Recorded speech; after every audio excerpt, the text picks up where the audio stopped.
big hot guy summer. That didn't sound right, but you know what I mean. Number two, Canty, do not try to overstate the importance of the cold shower in the summer. If you go tepid, if you go warm, you are going to be sweating all day long. Number one. Canty, I can't overemphasize this enough. The white shirt. The white shirt is your friend on two fronts. Number one, the white will deflect the sun. And number two, the white shows the sweat the least of any other shirt. The white shirt in the summertime is the fat man's friend. I'm okay with the white shirt, but we just have to make it clear, disclaimer, you need an undershirt under the white shirt. You have to have the undershirt under the white shirt. Sometimes the undershirt causes more sweat, though. Be careful. Canty and Carlin, weekdays at 3 Eastern on ESPN Radio, the ESPN app, and on Sirius XM Channel 80. Coming to you live from the Superbook Sports Studios in Kettering. You're listening to Dayton's ESPN Radio, 1410 Wing AM.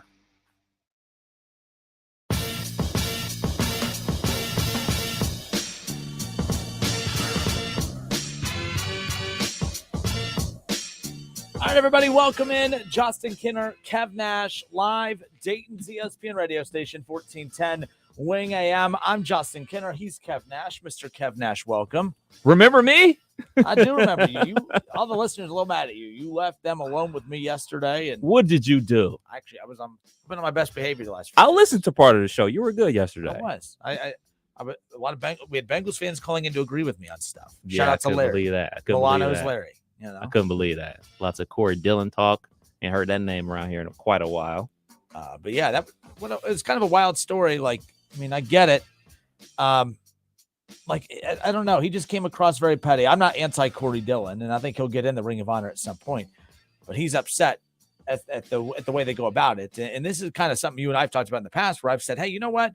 I don't think fans need to feel, and me and you differ on this, but like, I don't think fans need to get a vote on something for them to be invested into it. Mm-hmm. I think Bengals fans are passionate about the history of their organization, and I think there would be just as much interest in the Ring of Honor with or without the season ticket holder votes.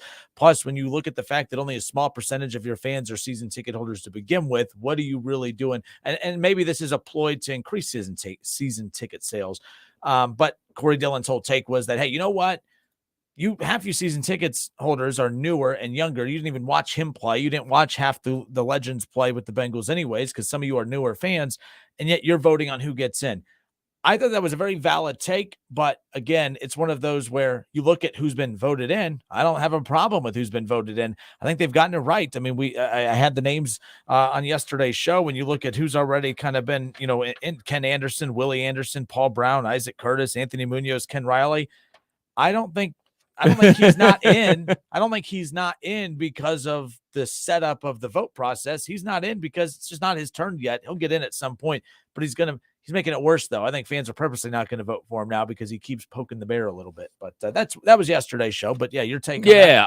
So a little insight. So me and my buddies, we have a podcast called You Can't Make This Up Podcast. You can get it on Apple, wherever you get your podcast. And one of our topics was name the 50 greatest hip hop songs of all time.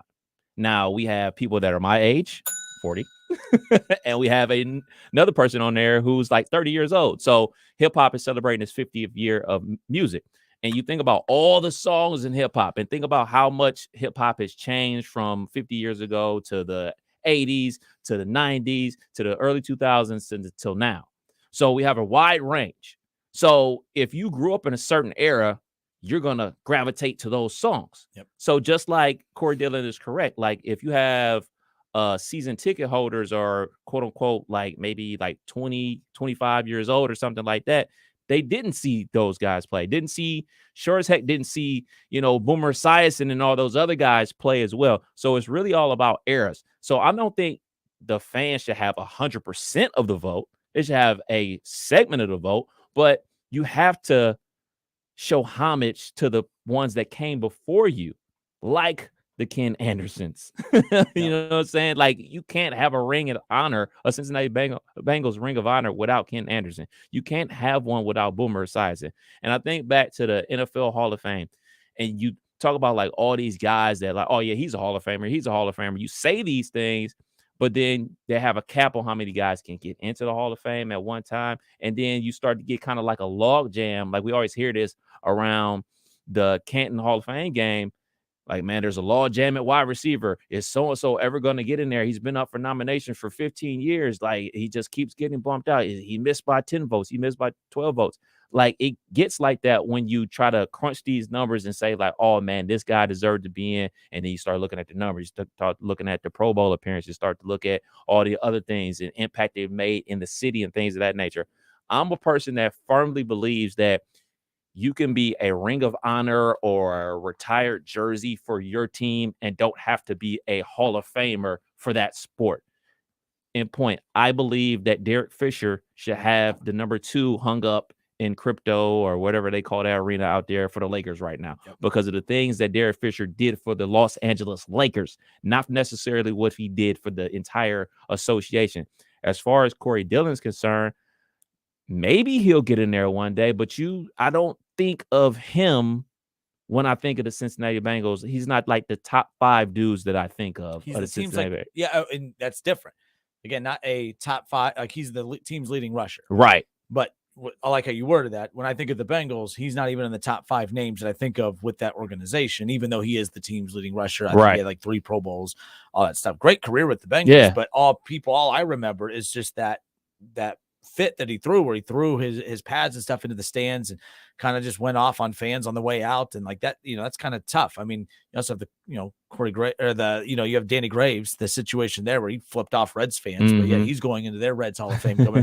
He'll get in, but I don't think there's anyone out there that's arguing that he should be in this second. And you guys are tuning in. You could have talked about this yesterday. I wanted to get Kev's take on because he was out yesterday. So there's that. But so if I say Cincinnati Bengals, what's a couple players that come to mind, like outside of the guys that are playing right now? I mean, Anthony Munoz and Chad Johnson. Now, I'm saying both those names because Anthony Munoz is a name you hear as I was a younger fan of football, I heard Anthony Munoz all the time, but I remember watching Bengals games, it was about Chad Johnson. Right. It was about all the antics and not antics, that has a negative connotation to it. It was the celebrations and just the stuff that drew you to it. It was like the TO type stuff.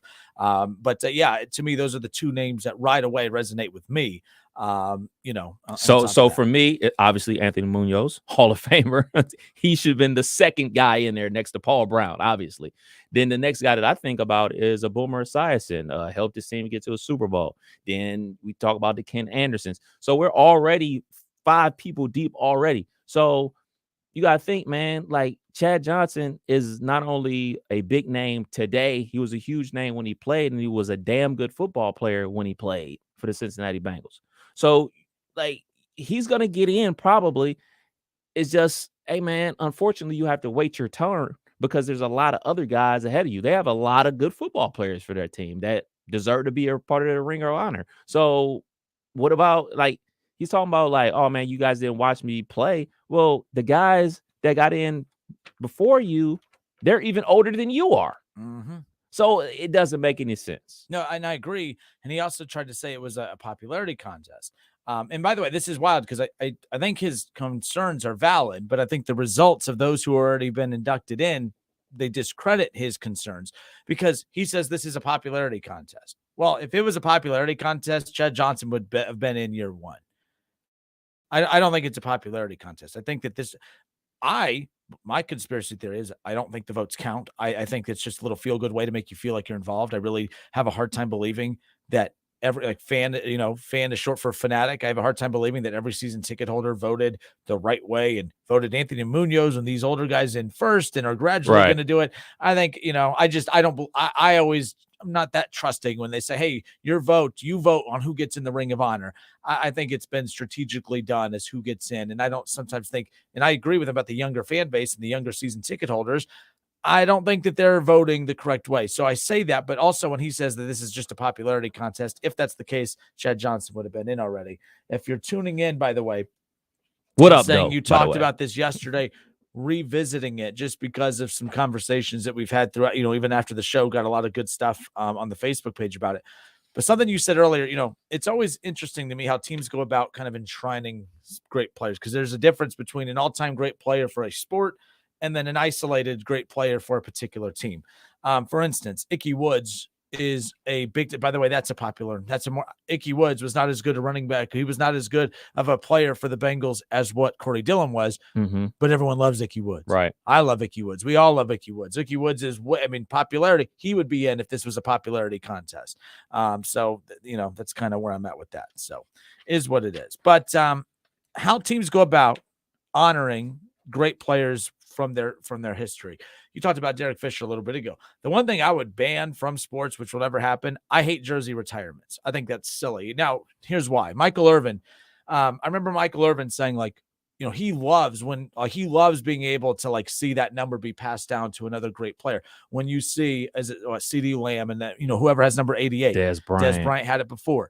Like, that was a big deal when they drafted Dez Bryant. It was kind of like handing down the number, say, hey, you're it, big dog. Like, you're the new number one receiver in Dallas. Represent it well. And I think that that's cool because that number will always be associated with Michael Irvin. And that number is almost kind of like you're kind of handing the cape off to somebody, right? I think that's cool. I think that's better than just putting a number up in the rafters that, you might, when you're yawning, look up and say, oh, hey, look at those jerseys up there. I'm not a fan of retiring jerseys. I think I think you could be very selective with who gets those numbers. Like, I don't think the Bulls would ever give out number 23, but maybe you get that special next era generational talent that they're like, hey, we want to let our fans know that we believe in this kid so much, we're giving him the number 23. To me, I would just find more value in that and what are those the statues outside of arenas and stadiums. That I would love to see numbers continue to be passed down to future great players to kind of honor greats of the past that wore that number, and statues. I'm not a fan of hanging jerseys up in the rafters and retiring numbers so no one can wear those again. That's just kind of where I'm at with that. I don't necessarily disagree with you, but I like it for if you were to retire it without retiring it. Like, hey, man, you're not wearing a number, right? Like, technically 23 isn't retired with the Cavs, but nobody's wearing 23 with the Cavs. Like, we know, or hey, 6 or 9 or like, it's just you can't wear that, right? Don't even ask. So I don't mind that, but I definitely think it's very cool what the Dallas Cowboys do when they draft a wide receiver that's gonna continue on the legacy of 88. I mean, shoot, we all know it from Michael Irvin, but Drew Pearson was the first guy from the Cowboys to wear 88 and inspired Michael Irvin to wear number 88. So, like, that number has been going on since the 70s into the 80s, into the 90s, until the 2000s, until now. And they always seem to have an impact receiver, and he's rocking that 88. So that's very cool. And the one thing that I really liked about that team up north, I liked during the era where Gardner was the quarterback.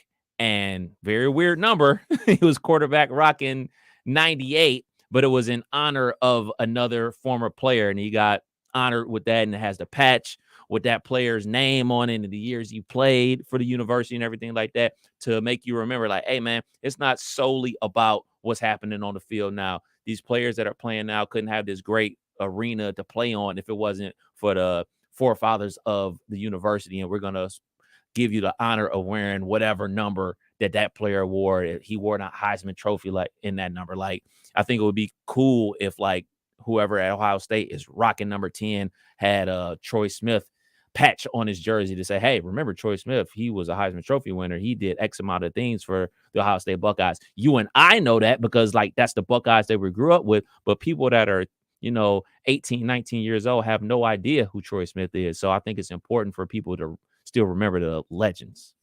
Justin Kinner, Kevin Ash with you here on 1410 ESPN Radio. KB, his number, with 41 or whatever. Like, and he's talked about it too. Like, in college, it's kind of fun seeing, like, they don't retire numbers, or at least not all of, right? They don't retire numbers in college. Like, you still see some of them numbers kind of float down.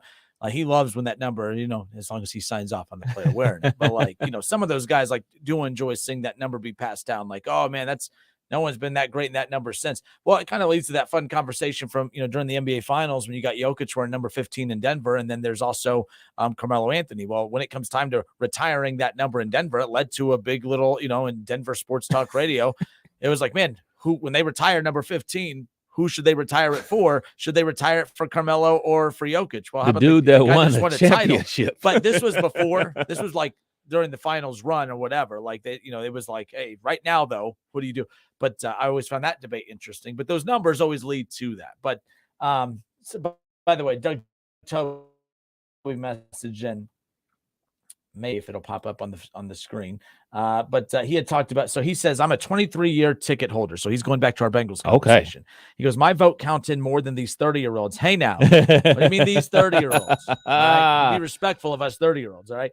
But he says, no, Doug Toby, as a 23-year-old season ticket holder, my vote counted more than these 30-year-olds that have only had tickets for 4 years. I'm always voting top players from the 80s. These other guys can wait. No, Doug, what I meant by like the counts or the votes not count, like I think it's just a marketing ploy. I'm not, by the way, I have no insight on this. I have no idea. But all I'm saying is I don't actually believe that they're actually taking the entire voting numbers and actually saying, hey, based on the votes of our season ticket holders, they picked Anthony Munoz and they picked these guys. By the way, that's an easy one. Of course, Anthony Munoz and those guys should be in, and Ken Anderson and others. But because there's so many younger season ticket holders, I have a hard time believing that Chad Johnson would not be high up on that list and already in. That's all. But it's really, of all the things to go down a rabbit hole of with the conspiracy theory, that's not one of them. But yes, as a guy that's been around with the team for a long time and been a fan even through the dog days, yes, your vote does count a little bit more. So I don't know what that means, but yeah, I'll give that to you. Yeah, I'm trying to find out about how the actual fan vote actually works, because I know in some sports they do the fan vote, like the Heisman Trophy. The fan vote is one vote. Like all right, the most votes go to, I don't know, player X for the Heisman. They get the vote. It doesn't like each individual person that you vote for get a vote. So I'm trying to find some type of verbiage on the Bengals website, how the actual fan vote actually works. So voting took place May 22nd through June 11th. The top 2 vote getters will be inducted into this year's Ring of Honor class. Who you think should get in then?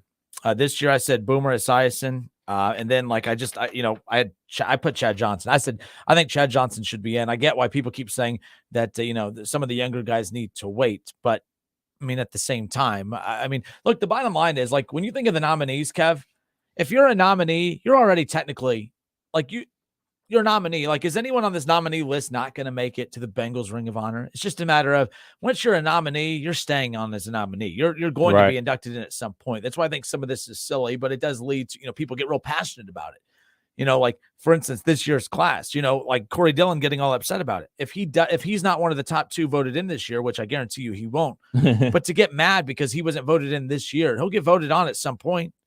Where are you at too? Do you think more should be in? I saw someone post on the page yesterday that they wish more people were voted in right away. Nah, man. Keep it like this. Keep it at 2. I think 2's good. Yeah. You want to make sure this look, man. NFL is going to be here for a long time. We got to stretch this thing out. Yep. Just like we talk about this in our pre-show meetings, like we have content and it's the middle of July. Like we got to make some of these topics stretch. Yep. Like we got a long way to go before we kick off football. So we got to make a lot of this stuff stretch. So I actually have no problem with this. Out of the guys that's on there, obviously I'm going with Boomer Esiason for one of those spots. And it would be either James Brooks, because that's who was in the backfield with Ickey Woods all those years, or David Fulcher. Hard-hitting safety. So you can't go wrong with any of those guys, but I will go with Boomer and probably David Fulcher. Yeah, so yesterday some had talked about they need to induct more in. But I'm like, okay, once you get past this list of nominees, like, with Jim Breach and James Brooks, Chris Collinsworth and David Fulcher and Crumry and Dave Lapham and Max Montoya, like, let's say you put 5 of these in. Okay, you're going to have these guys for the next 3 years. And then what? Like, keep in mind, you can't put T. Higgins in the Ring of Honor in 4 years. You got to wait. Right. You know what I mean? Like, remember, there's a long gap of relevant Bengals teams.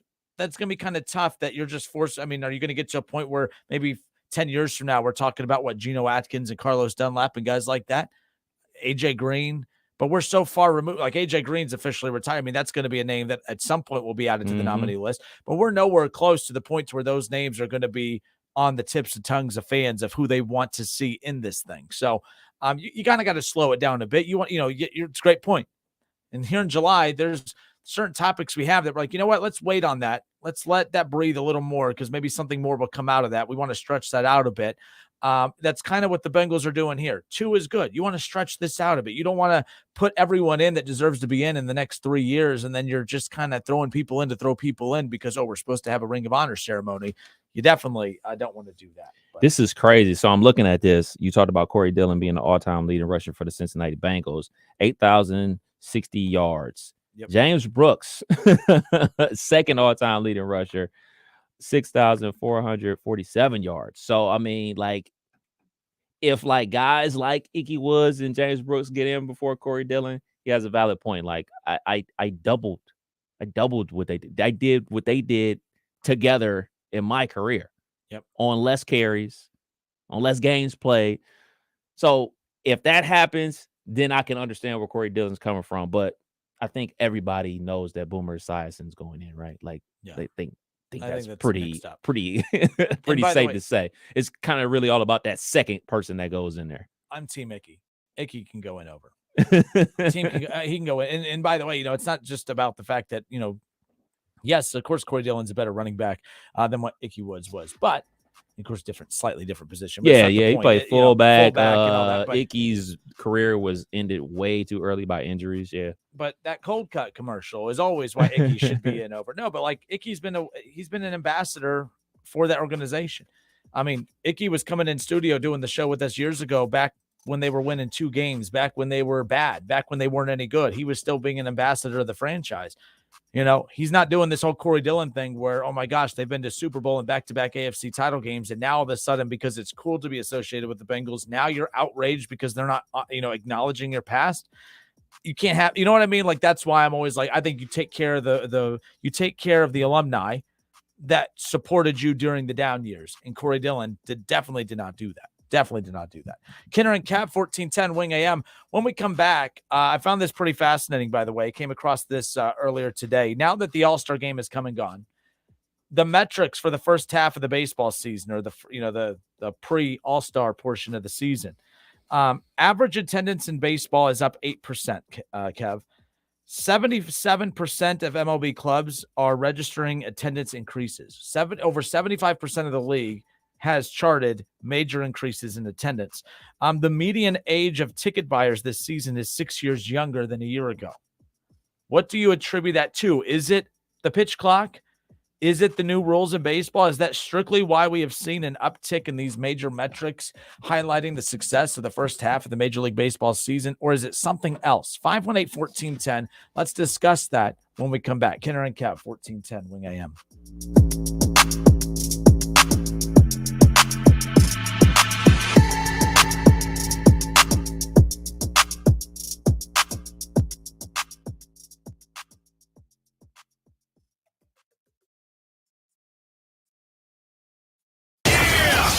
It's the Justin Kinner Show with Kev Nash on 1410 ESPN Radio.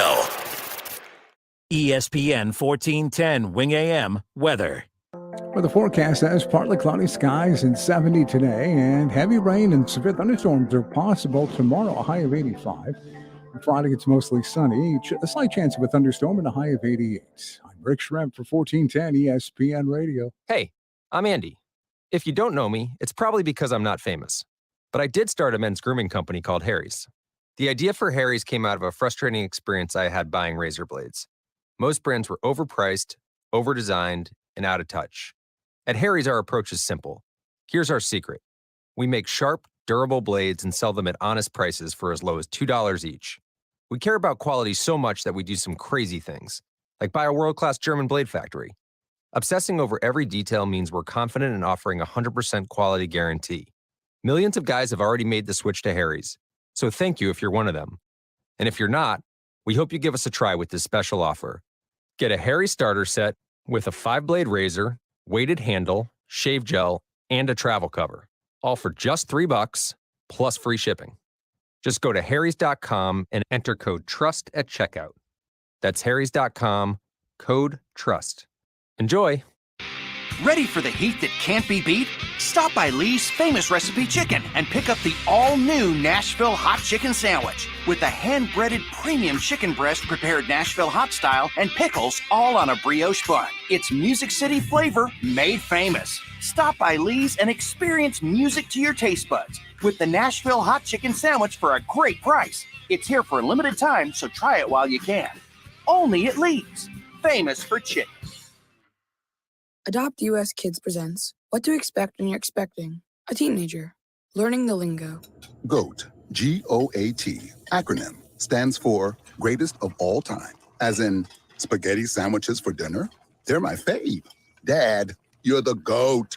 You don't have to speak teen to be a perfect parent. Thousands of teens in foster care will love you just the same. Visit adoptuskids.org. Brought to you by the U.S. Department of Health and Human Services, Adopt U.S. Kids, and the Ad Council.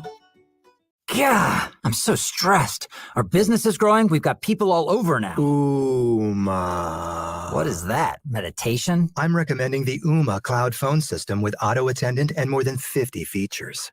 Ooma? Yep, switching to Ooma is a cinch. Just $24.95 per month per user, plus taxes and fees. Ooma. Now you're feeling it. Find small business calm at ooma.com/radio. That's OOMA.com/radio. Anywhere fans go to cheer on their team, there are behind-the-scenes MVPs, ensuring everything is game day ready. We see you, Joe, fixing seats so every fan can enjoy every game. And Allie, who keeps her stadium running smoothly from the moment the first game starts to the last play of the season. At Grainger, you're our MVPs, and we're always here for you, with supplies and solutions for every industry and 24/7 customer support. Call, click Grainger.com, or just stop by. Grainger, for the ones who get it done. Wendy's is open till midnight or later, so you can give in to the craving and go night mode. Now all of your favorite menu items just got their bedtime extended. You can get what you want even later, like the Baconator with 6 strips of bacon, or the perfect fries and frosty duo. If you're up later, then so are we. So go ahead and pull through the drive-thru. When the craving hits, go night mode at Wendy's. Open till midnight or later. All right, see ya later. At participating U.S. Wendy's, hours may vary. Hi, Greg McAfee here from McAfee Heating and Air. Inflation is hurting families. Gas and food prices continue to soar, but skilled trade jobs are paying at an all-time high rate. Why keep working for less?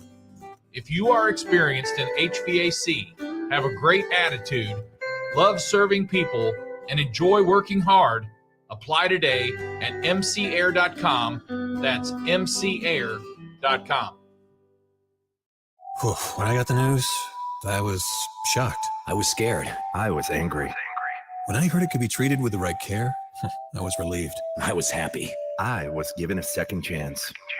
Urology Specialists of Ohio offers men peace of mind. 5 physicians and 5 locations. Now accepting new patients. Make an appointment with a physician that cares about your health and prevention. Urology Specialists of Ohio, Beaver Creek, Springfield, Urbana, Xenia, and London. Online at urologyspecialistsofohio.com. Have you Googled yourself lately? Are there negative posts from an ex-employee or from a former client? Maybe an outdated news article or sensitive personal information about your family? Search engines don't always get it right. For right or wrong, it's your reputation on the line. That's where Reputation Defender by Norton comes in. One of the most trusted names in online reputation repair, Reputation Defender has been fixing people's search results for over 15 years. Their cutting-edge approaches help you to wipe away unwanted information in your search results. They also promote the good stuff so that it rises to the top, helping you put your best foot forward. Your good name is too valuable to leave to the whims of a Google algorithm. Take control with Reputation Defender. You can start by getting your free reputation report card at reputationdefender.com or call 800-401-6681 to speak to an expert. That's 800-401-6681. Festivals are back in Columbus. There's an event for everyone and every interest. Explore the complete list now at experiencecolumbus.com/festivals. If you're a sports fan in the Miami Valley, make sure you subscribe to Dayton's ESPN Radio YouTube channel. Buckeyes, Browns, Bengals, local high school sports, Dayton Flyers, Wright State Raiders, and more. Search ESPN Dayton on YouTube and subscribe today.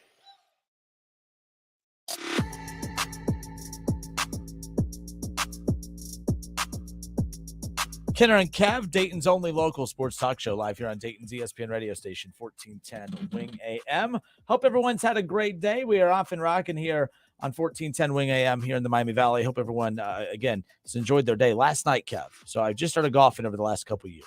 Okay. And I have, this is the first year where I've shown like major improvement. Now, a lot of people think, based on all the golf talk, that I'm good at golf. I am not good at golf. In fact, I broke 50 last night for the very first time. Shaw and many others keep asking, what's your handicap? What's this? And I purposely ignore them. I ain't going to, but I'm on my way, baby. I broke 50 last night, and I feel really, really good about myself. That's a good thing? That's a very good thing. Okay. Yeah, it's better than my ankle, But, shot a 46 last night. I only had time to get 9 in, but I've never done that before, so I feel pretty damn good. Nice. So I did it sober, too, so there's that. Maybe that's the key, not cracking the cold one while out on the course. But what fun is that? Okay, so since we're talking about this, you played varsity high school basketball. I got cut twice.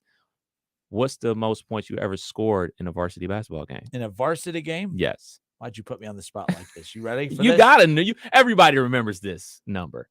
3. Trey ball. It was an electric 3, though. I got the old Kenner chant going. It was pretty cool. It was electric. That's all I need. I missed a few shots before that. Okay, so what's the most points you ever scored in a pickup game? Oh, I don't know, in a pickup game, but when I played at Wright State, for Mark Ashman, when I played for him, I have like 15 in a game one time. Okay, so there's that. Okay, athlete, right here. Nice, athlete. Nice. So, anyways, I'm getting back out on the course tonight. I have the itch to get back out there. Okay, chime in on the Addiction chat. is real, folks, and golf is the number one for me. Hit us up. Chime in on the chat. Tell us how many points you ever scored in the varsity game. Tell us your best golf scores. We want to know because we're comparing you to Kenner. I just picture Shaw holding a little paper that says 100 on it. He scored 100 in the game. Whatever, dude. No, but Kenner and Cap, 14-10. It might have been a little more than 3. Might have been a little bit more than 3. Ron Howard said Justin Mulligan Kenner. JMK. What is a mulligan? I don't know anything about golf makeup, at all. Makeup. Do over. Do it again. Yes. Do over. We all need a few mulligans. Oh, okay. So, all right, folks. So here's the deal. Entering the second half of the season, Major League Baseball attendance has generated significant gains with the implementation of new rules and a balanced schedule. So with that, all right, as we sit here right now, the average attendance of 28,000 is up 8% from 2022. Okay. 77% of Major League Baseball teams have registered attendance increases. So 77% of the league has reported an increase in average attendance, obviously for home games. And then the median age of ticket buyers this season, there we go, 6 years younger than 2019. That's huge. So all of these things are being mentioned. And of course, all of it is being specifically contributed to the changing of the rules. And the question I have is that the number one factor in this? Because I went back and looked. Me and you were kind of talking about this before the show started, Kev. So last year, there were 18 teams under 500 at the All-Star break. There were 18 teams, 18 of the 30, 18 teams in Major League Baseball were under 500. Okay. This year, there's only 12. Okay. You look at all of the last year, the biggest gap was 20 games under 20 games back in the division last year. This year it's 17. It's a few game increase, but overall, division by division, the gap between last and first is way tighter than it was a year ago when you look across the standings in Major League Baseball. For me, I do think the rule changes have definitely made drastic improvements, but I also think that what we're seeing is a lot more parity around Major League Baseball. When you look at the standings right now and you start to look at the competitiveness within these divisions, especially as, we headed into the All-Star break. I mean, you look at let's start in the American League. The Tampa Bay Rays got out to an amazing start. They're 58-35. Now they have a 2-game lead over the Orioles and a 7-game lead over the Blue Jays. And the Yankees are 49-42. They're 8 games back, but you know that they can get hot once they get healthy and come roaring back. That's a 4-team race. And honestly, the Yankees are 8. The Red Sox are 48-43. They're 9 back. That entire division, Kev, although the Sox are 9 games back, everyone's over 500. Everyone's playing very good baseball. That's 5 teams with fans, home fans, that are welcoming their return home because it's a good baseball team. Look at the Central, the worst division in baseball. But as we talked about the other day, someone's got to win these divisions, right? Yeah, buddy. Talk about it. The Guardians are 500 at 45-45. The Twins are right a half game behind them, and the Tigers are 5.5 back. But that's a 2-team race right there between the Guardians and Twins in the Central. But let's go to the West. The Seattle Mariners 45-44, a game above 500. They're 6 games back of Texas. Houston is 2 games back of Texas. Every division in the American League is a 2-team race to a 3-team race. And you look at the entire division of the American League East. That means that there are more than half the teams in the American League are competing for a division title right now. I think it's a lot more exciting baseball. Yes, because of the rule changes, but the parity in the American League plays a huge role in that as well. And you want to talk about parity. Let's look at the National League. The Atlanta Braves have an 8.5 game lead over the Marlins in the East at 60-29, but we're talking about a Marlins team that's 53-39. All right. Oh, man, they trail the Braves by 8 games. We're still talking about a Marlins team that is 53-39. The Phillies, 48-41. The Reds, 50-41 atop the NL Central, a game lead over Milwaukee. You have the Chicago Cubs who trail 7 games, but there are a lot of people who are still very concerned about the Chicago Cubs heading into the second half of the season. For one, it's the Cubs, but they also have a lot of very good hitting and some pieces in that rotation. And then the West, you have the Dodgers and the Diamondbacks and the Niners. Holy smokes. Touchdown. My fault. I'm ready for football. Let's just be real. George but Kittle. The Dodgers, the Diamondbacks, and the Giants, the San Francisco Giants, all at 50. It's 49 for the Giants. But, that's 3 teams right there, all within 50. Now, I bring this up because when you look at the wild card, okay, forget the division leaders for a second. All right, so the wild card out of the American League have the Yankees a game out of the wild card, the Red Sox 2 games back, the Mariners 4, the Angels are 5, along with the Twins, and that's where the Guardians would be if they, gave up first place in the Central. That's what's 1, 2, 3, 4, 5, 6, 7, 8. That is 8 teams. All right, that means only 4 teams are out of it right now to the American League. That's really good. A year ago at this time, there were 7 teams completely out of it at the All-Star break. 7 teams being 10 games back or more out of the wild card. The American League was a snooze fest last year. You knew exactly who was going to be in the mix. Maybe a couple teams will kind of, jump one another. But then the National League gets even more fascinating, Kev. So the Marlins at 53-39 have a 3-game lead at sitting atop the wild card right now. The Diamondbacks, they're 2.5 back, but the Giants 49-41. All right. The Philadelphia Phillies and the Brewers are a half game back. The Padres and Cubs are 6 games back, and the Mets are 7 games back, along with the Pirates. Only 3 teams right now are out of it in the National League. That means 7 teams in all of Major League Baseball are completely out of it. Last year, 12 teams were completely out of it by the time we got to the All-Star break.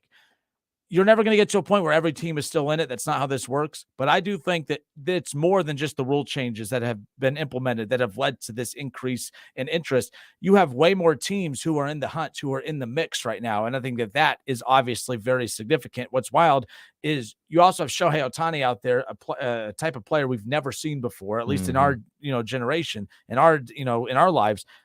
And his team's not even in the playoff hunt. That's how wild and deep baseball is right now. I think parity has a lot to do with the increase in attendance, with the increase in TV and radio ratings.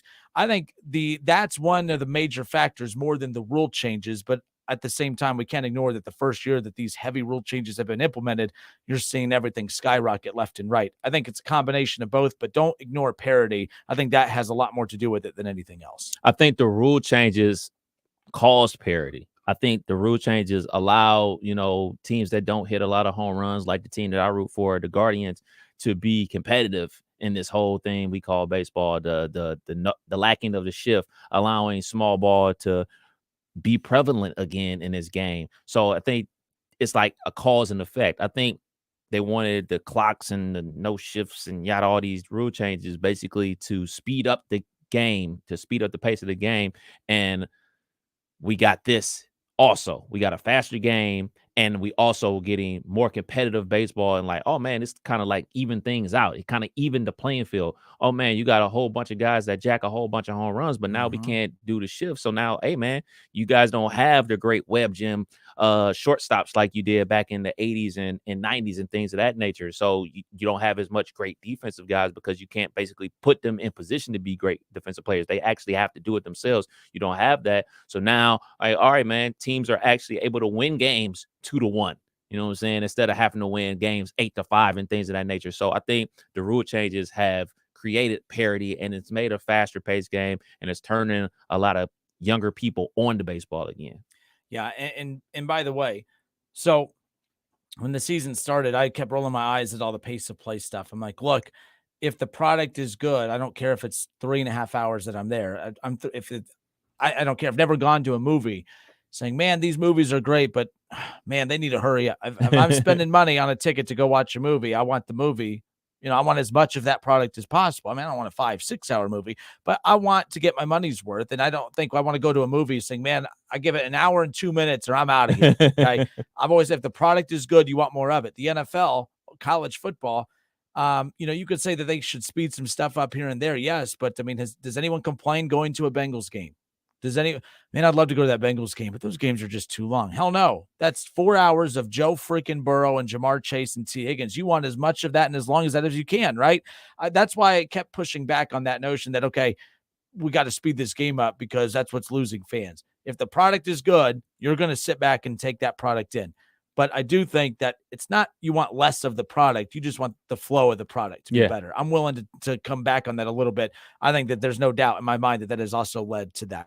When I'm watching the game, my wife always seems happier this baseball season because when I say, hold on, they need to get 2 more outs and then I'll be able to help. She's content because 2 more outs happens a lot quicker now than what it used to. No, I think that those changes have helped. I am fascinated by the fact that, okay, I don't know what these changes have to do with attracting younger fans. Is it the pace of play? Why is, we up 6%, hold on. Oh, that's what it was. The median age of ticket buyers this season is 6 years younger than 2019. So on average, the average, age of an individual buying a ticket to see a Major League Baseball game on average is 6 years younger than where we were 4 years ago. That's kind of, I got nothing. That's I got nothing. Significant. That's very significant. I mean, and I think that's going to help out baseball more than anything else, man. You getting younger people invested in baseball is huge, and not only younger people. If it's 6 years younger, that means these people are getting their first jobs and things of that nature, first jobs and able to have some extra money to spend on things and you get a good product out there. You get a team that's in contention to go to the playoffs and win big games. You got them hook, line, and sinker. You look at it. Look how we are about football. It doesn't matter how the team was the year before. We come into every single season with hope, like, all right, this is a whole new season. And a lot of times in baseball, you don't have that feeling. I mean, even you, as positive you were about the Reds this season, you weren't like this positive. Like, man, they could actually win the division. You were thinking like, all right, man, this is going to be, I knew the whole time. It'd be very competitive and, be a bounce back situation. But nobody thought like, all right, man, we could actually win this thing. But like they actually start winning divisions. You're going to get people more locked in. And once they're locked in, you got them forever. Kenner and Cab 1410 Wing AM. So, Ron Howard chimes in, Kev. He says the reason is losing teams are winning. I kind of see where you're coming with that because, for instance, the Reds there was a point 2 years ago when fans were allowed back at games. The Reds were in the wild card hunt. And the Reds at one point were holding down a wild card spot late in the year.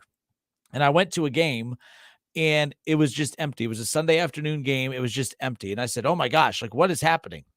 The Reds are they're right now. If the playoffs started that day, they're in the wild card. This is a winning team. They're in the hunt. Why is there no fan interest? Well, it's because there's a difference in a team with a winning record and being a winning team. And the Reds right now are a winning team versus a team that just had a winning record a few years ago. It sounds like I'm splitting hairs, but I'm not. Fans are emotionally invested in this Reds team. That's why you're seeing the average attendance go from what was it, like 17 or 18, and now it's like just over 30 right now for Reds games because everyone has just gone crazy I can't wait to see what the attendance is starting on Friday night with the Brewers series coming up. That place is going to be electric. That's almost a playoff series coming up because it's a battle for the division. But the Pirates attendance is up significantly. That's a team that's been regularly losing 90 to 100 games over the last couple of years. Now they're 8 games under 500 and they cooled down after the hot start, but the fans at least are going to the ballpark knowing they're going to watch a much more competitive product than what they have over the last 5-6 years. So I think that there's more passionate fan bases that are in the mix on top of your typical Cubs and Mets and yada yada. So maybe that has something to do with it. Let's see. Ann Anderson says win and they will come. It's much more fun to watch a winner. Winner, chicken dinner. Ann Anderson also chimed in. She said routinely have 2-hour baseball games, more exciting with all the younger players, especially in the lower levels. The Dragons, the Lookouts, the Bats are exciting, and we get to see the future of the Reds, and the future looks great. And all of that was Reds related, but no, there's nothing you said that's wrong there. But overall, baseball as a whole, this isn't just a Reds thing. This is baseball as a whole. That's for sure. All right, Kinner and Cav, 1410 Wing AM. We'll step aside for a few moments. Your thoughts, welcome. The Justin Kinner Show Facebook page. You can give us a call at 518-1410. Are the rule changes, is that what you credit to why ratings are up, why attendance is up, why the median age of a ticket buyer for baseball games today on average is 6 years younger than back in 2019? 518-1410. Do you agree that it's all because of these rule changes that we're seeing an increase in those metrics? 518-1410. Kinner and Cav. We'll be right back.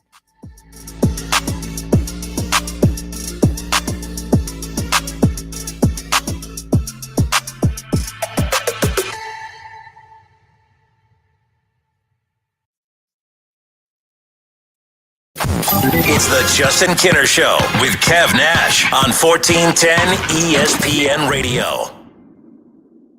When getting the job done right is job one, you need construction equipment that's built right. From compact track loaders to the world's #1 selling compact excavator, the Kubota construction lineup features durable Kubota engines, more comfort, and the versatility to do it all and do it right.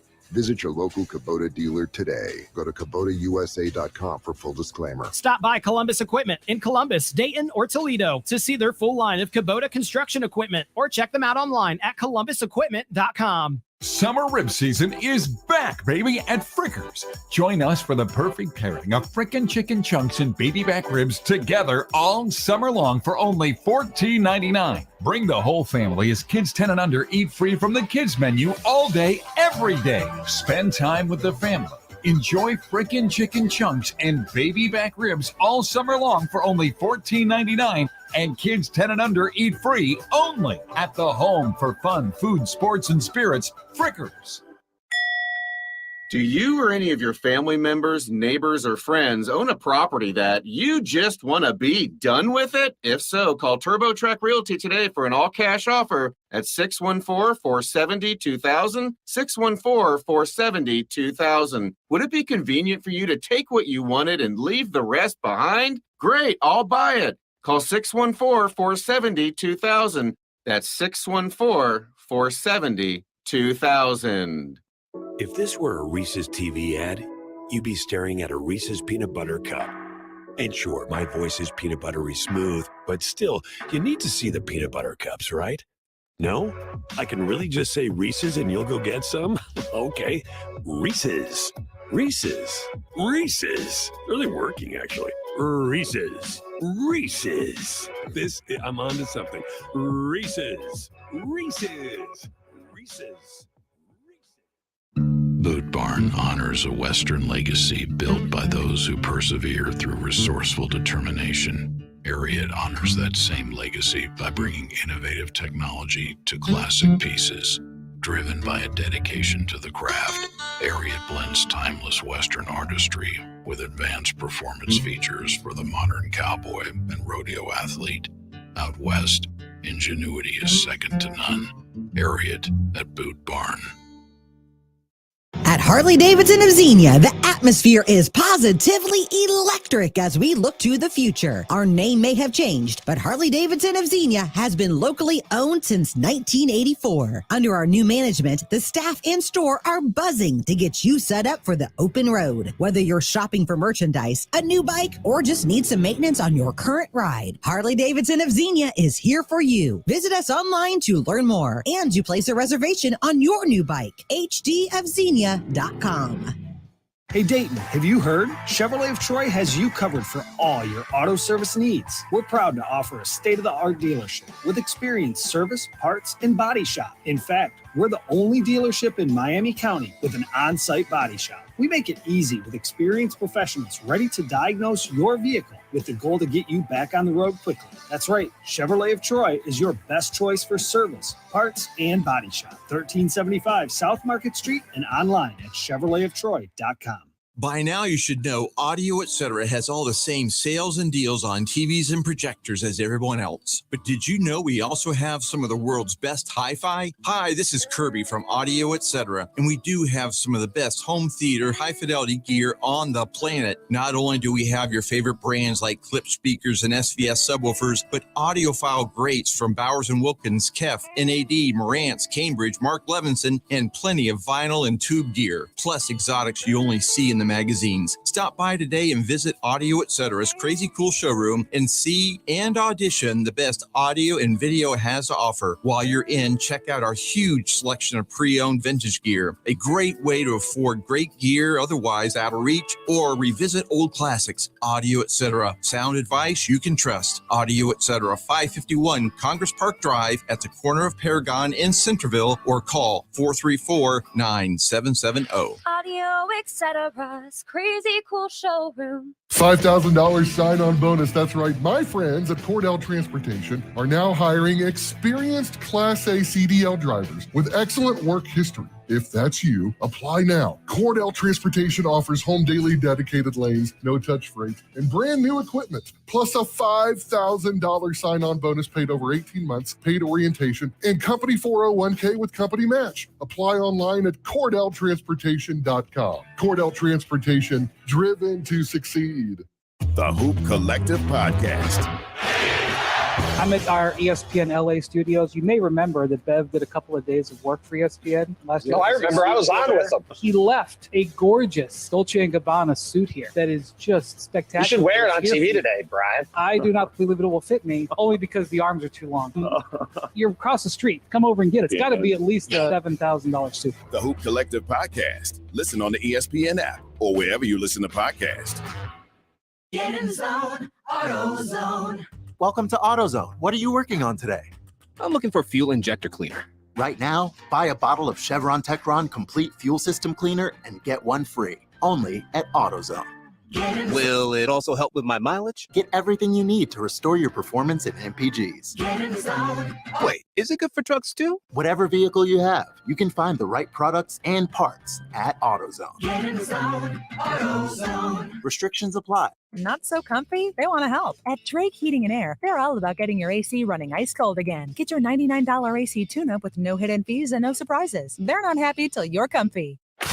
ESPN Dayton's YouTube channel is where you can watch Dayton's only local sports talk show. Hang out with Kinner and Kev weekdays at 3 p.m. on Dayton's ESPN Radio, 1410 Wing AM.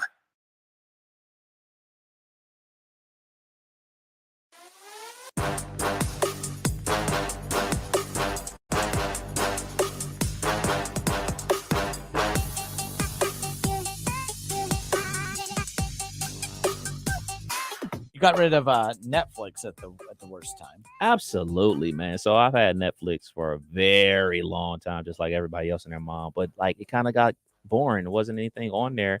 But then out of the blue, they just started adding things that I wanted to watch. They added this show on HBO. So HBO is now licensing some of their shows on there. So Insecure is on there. Issa Rae's show from there is on there. So I really want to rewatch that. And this QB show with Patrick Mahomes and Kirk Cousins is on there that I want to check out, man. So I might be coming back to Netflix for maybe a month or two. Don't disrespect Marcus Mariota. Oh, yeah. By the way, I don't know how they went about picking the three quarterbacks for that.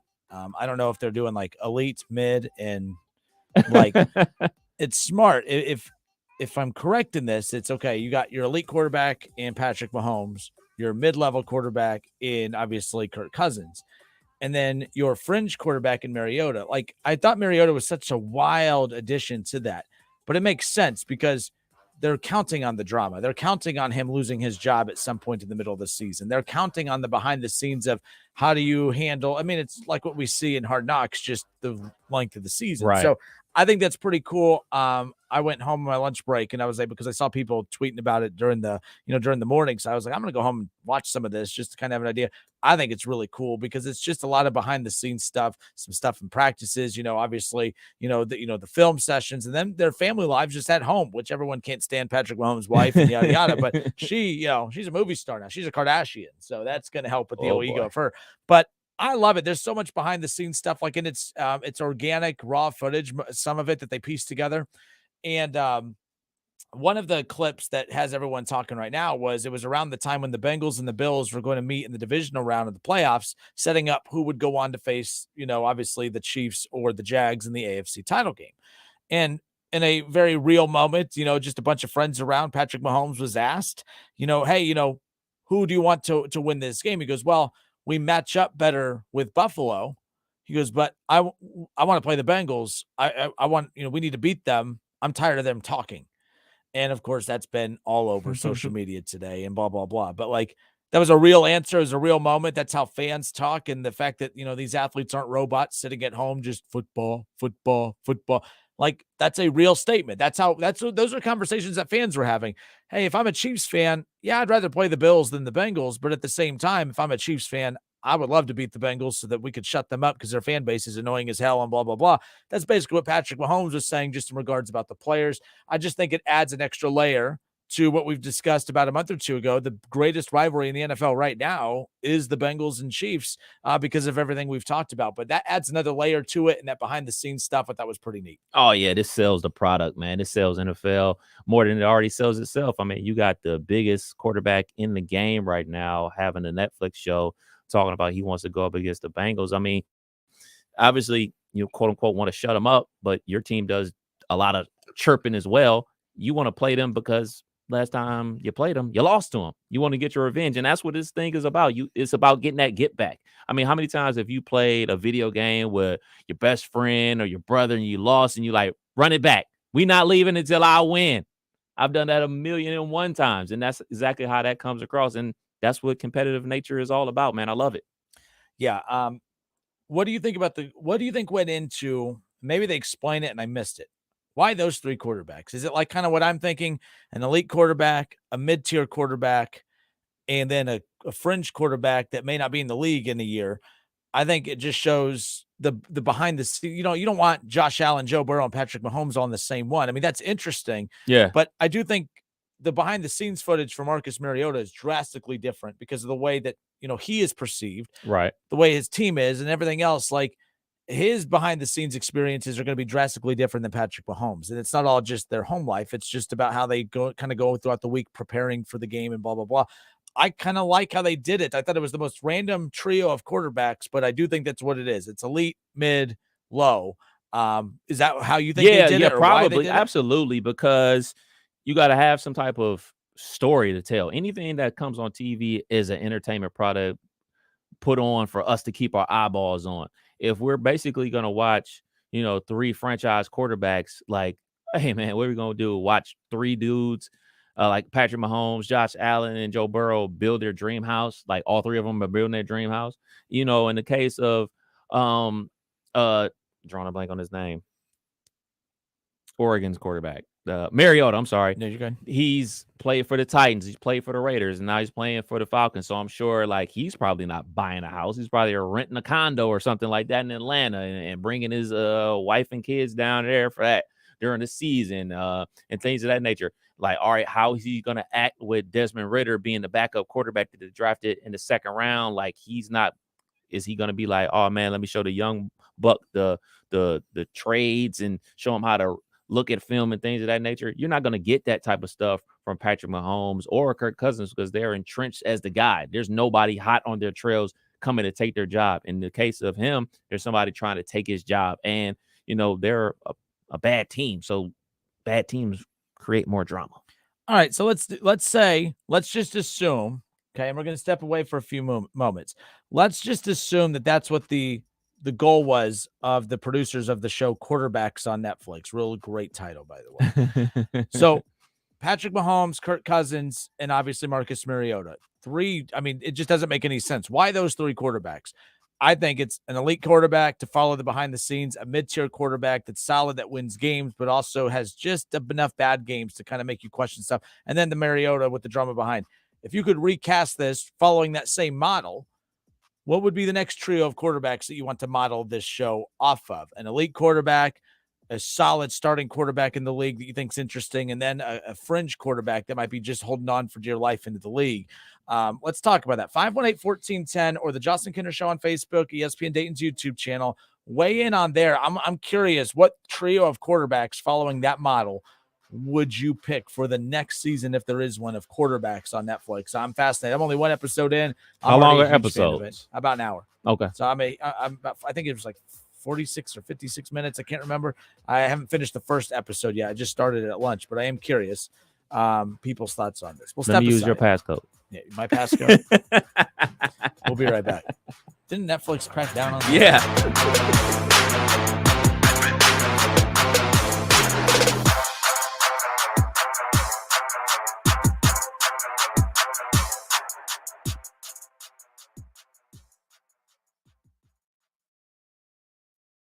It's the Justin Kinner Show with Kev Nash. Justin, you're awesome, baby. Right here on 1410 ESPN Radio. If this were a Reese's TV ad, you'd be staring at a Reese's peanut butter cup. And sure, my voice is peanut buttery smooth, but still, you need to see the peanut butter cups, right? No? I can really just say Reese's and you'll go get some? Okay. Reese's. Reese's. Reese's. Really working, actually. Reese's. Reese's. I'm on to something. Reese's. Reese's. Reese's. What's it like to be one of the most sought-after basketball players in the nation? Top 20 recruit. Say hello to Billy Preston. You turn into a star damn near. Preston. We want Billy. We want Billy. Until somebody had called the NCAA anonymously. Federal probe has turned up widespread fraud and corruption in college basketball. Listen to The Bag Game from 30 for 30 podcasts. We all got mud on us, man. All of us. Hey, I'm Andy. If you don't know me, it's probably because I'm not famous. But I did start a men's grooming company called Harry's. The idea for Harry's came out of a frustrating experience I had buying razor blades. Most brands were overpriced, overdesigned, and out of touch. At Harry's, our approach is simple. Here's our secret. We make sharp, durable blades and sell them at honest prices for as low as $2 each. We care about quality so much that we do some crazy things, like buy a world-class German blade factory. Obsessing over every detail means we're confident in offering a 100% quality guarantee. Millions of guys have already made the switch to Harry's, so thank you if you're one of them. And if you're not, we hope you give us a try with this special offer. Get a Harry starter set with a 5-blade razor, weighted handle, shave gel, and a travel cover, all for just $3 plus free shipping. Just go to harrys.com and enter code TRUST at checkout. That's harrys.com, code TRUST. Enjoy. Hi, I'm Henry Winkler. My eyes are very important to me. My eyes connect me with things I love. I loved my late father-in-law dearly. He always lit up a room, but his vision dimmed with age. He had age-related macular degeneration, or AMD. And since partnering with Apellis, I've learned there's an advanced form of the disease called geographic atrophy, or GA. His struggle with vision loss made me want to help others know about GA's warning signs. For some, straight lines seem wavy, like when looking at a door frame. For others, blurry or missing spots can make it hard to read or see loved ones' faces. Many have trouble seeing in low light, making driving at night difficult. GA gets worse over time and cannot be reversed. If you've been diagnosed with AMD and notice vision changes, don't wait. Talk to your eye doctor about GA today. Learn more at GAWon'tWait.com. That's GAWon'tWait.com. If you speed, there are lots of sounds that you might hear, like the sound of your vehicle crashing. Because eventually, speeding catches up with you. Paid for by NHTSA.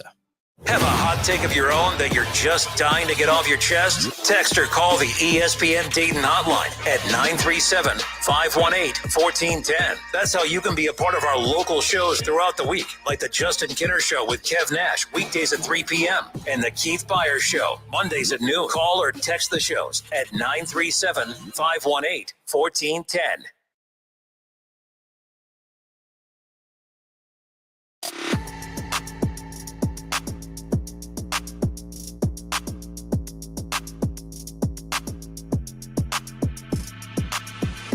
All right, everybody, welcome back. Kinner and Kev, Hour 2, Dayton's ESPN radio station, 1410 Wing AM. Been watching that show, Quarterbacks, on Netflix. A lot of really cool content pulled from there. Of course, one that went kind of a little viral over here with Bengals fans was the clip where they were talking about it was right around the time that the divisional playoff round was set, with the Bengals playing at Buffalo, and Josh Allen or Patrick Mahomes was asked which opponent he'd rather go up against. He said, well, we match up better with the Bills, but I want to play the Bengals because he wants to beat them and he's tired of them talking so much. And that was kind of a cool, real clip that kind of was clipped and shared across social media, of course.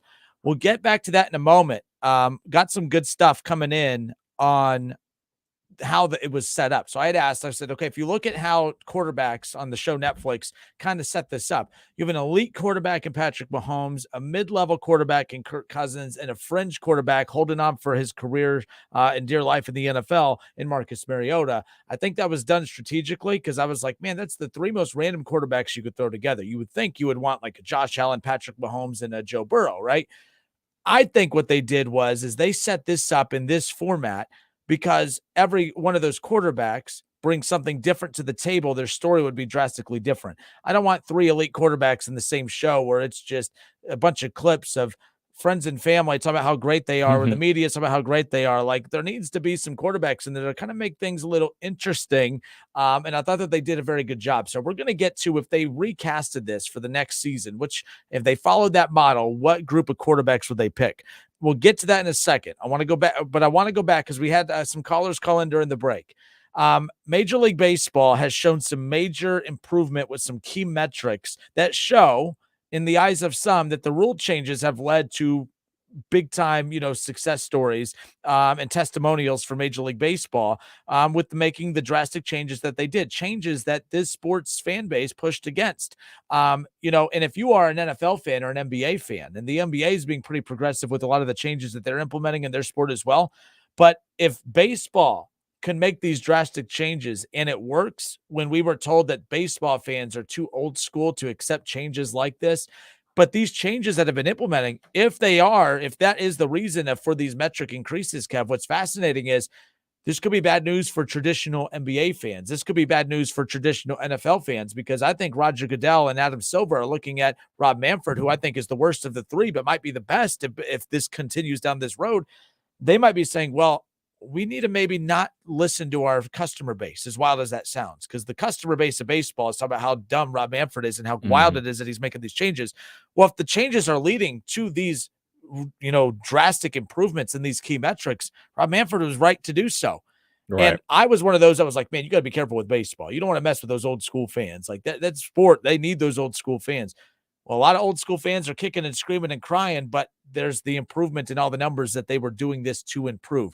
So all I'm saying is, if you're an NFL fan and you like the way the game is played right now, I think baseball might be showing a blueprint to the other sports of, hey, just because we've always done it this way doesn't mean that this is how we have to keep doing it moving forward. I'm fascinated by it because I'm one of the old school ones that don't like all the changes they made, but it is pretty fascinating when it's all said and done. People have a difficulty accepting change. People grow up a certain way and they do things a certain way.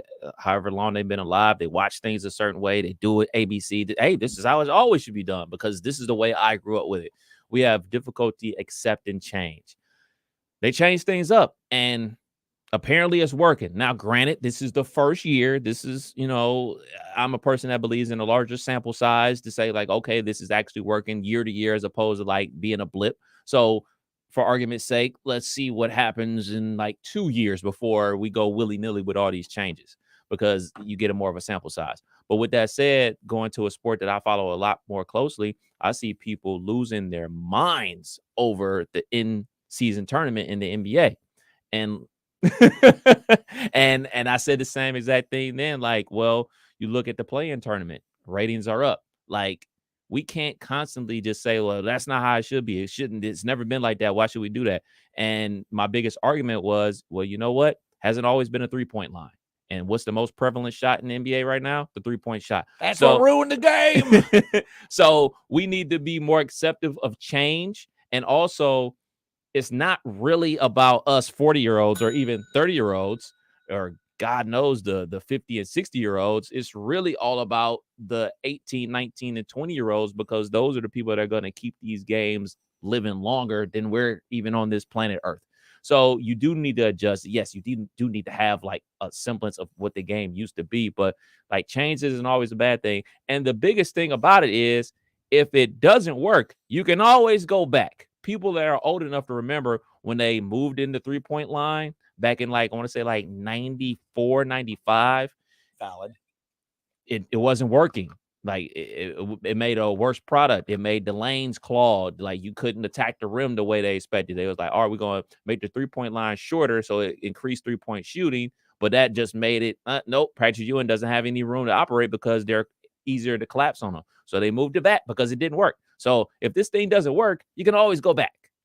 Kind of like when the NBA, remember that a few years ago, the NBA changed the basketball. It was like a real, like the leather, synthetic the ball. leather, yeah, and like it looked better and all this stuff with the players. I mean, it didn't even last the full season, right? Nope. Did they change it at the All-Star break, or did they not even make it that long into the year? I think it made it to December. I think they changed it like right after Christmas games, because like they did a study, they saw shooting percentage was down, and they actually, I remember this because they were talking like all the players, like the ball is just hard, and like the NBA was like, well, we just need to break the balls in. You guys need to play with the ball so we can break them in, and like the balls wouldn't get broken in. So we saw a lot of guys out there with jam fingers and things like that, blisters on their hand because of the synthetic leather as opposed to the real leather that's on, basketball. So they're like, all right, scrap it, forget it, we're done with it. Sorry, cows, we're gonna use you. Yeah. But I remember that. So yeah, just because something doesn't work doesn't mean that that's, it's not Bible. It's not, it's not here forever. It is what it is. But all right, Kenner and Cav, 1410 Wing AM. We had Jack call during the break, and he had a lot of insight as why he thought some of the, what the changes in the game that have led to the increase in ratings and the key metrics. Jack, are you still holding with us? Yeah, thanks. Certainly some parity has been brought about as a result of the flexible schedule, playing everyone. You now play just 50 games in the division.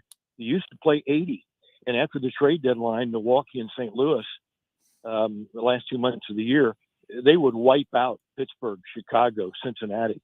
They'd wipe them out the first part of the year, but no longer can you win 16 games against everybody in your division. You only play a grand total of 50. So I think parity there for sure. The changes with regard to no shift, you got a conventional 5-6 hole on the left side, up the middle, conventional 3-4 hole on the right side. And I can remember Marty Brenneman used to say, boy, the Reds just need 3 or 4 more professional hitters. To heck with the power. Yep. Well, they've got athletic professional hitters. They go left field line to right field line. They take advantage of the holes. So the shift, it used to hurt a lot of players. The Reds with no shift can go foul line to foul line and hit the openings. Jack, And real quick. in addition, Jack, can I jump in go real ahead. quick? I'm so glad you brought that up, because we had Hal McCoy on, and when we've talked with Marty and others, I brought that up where I'm like, would the record of the Reds be the same a year ago? Like, let's say all of this happened a year ago when the shift had not been banned yet. Would the Reds still be a 50-win team at the All-Star break? Now, by the way, Hal knows way more about baseball than me, so I'm not saying Hal's wrong, but Hal disagreed. He said, no, he thinks that they still would be this good a year ago, that he doesn't think that, but I had the same view that you did, where I'm like, I think this team's better because they're able to they're not trying to hit the ball to the ballpark because the shift takes away opportunities just to put the ball in play. I think this team is as good as they are because of this, because they don't have to focus on hitting it out of the ballpark, which, by the way, they've gotten pretty good at that now too. But Yeah. I think that's a great point. That's something that I was kind of thinking of just weeks ago as we were heading into the All-Star break. Well, and the other thing too, St. Louis is not beating everybody 2 out of 3 or 3 out of 4 in the division. That helps. That helps. That too. helps. Yes. And you got a lot of starting pitching that's out. Number 1, number 2, number 3 on many clubs have been out, missing 6, 8, 10 starts. Atlanta has been able to offset that. They're so deep. They lost 3 of their top 6. Freed's been out, but they're so deep. But I think teams are a lot closer together now because number 1s and number 2s aren't making as many starts. They've been on the sideline. That's a good point. The Reds included. But yeah, Reds included. Yep. But no, great stuff, Jack. Don't think you've called in before. If you have, I'm glad to hear from you again and hope to hear from you more. But thank you. Okay, I'll wait 5 minutes to call back. All right, sounds good. 518-1410.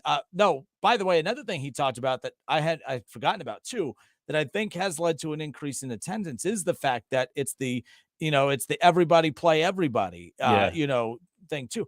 We're going to see every team on the schedule. Not every team will come to Great American Ballpark, but you are going to see you're going to see the Yankees at Great American Ballpark every other year, but you're going to see the Reds play the Yankees every year.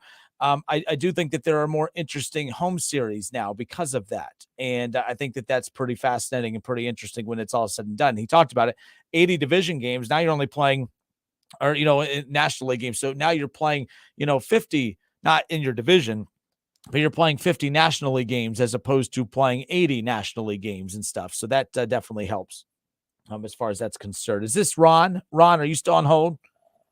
Yeah, I'm here. How you guys doing? Good. Just let this be known as a reminder. Don't cuss, don't swear. I was going to open up with "What's up, Kev" and Mulligan, but anyway. Ronnie, what's good, man?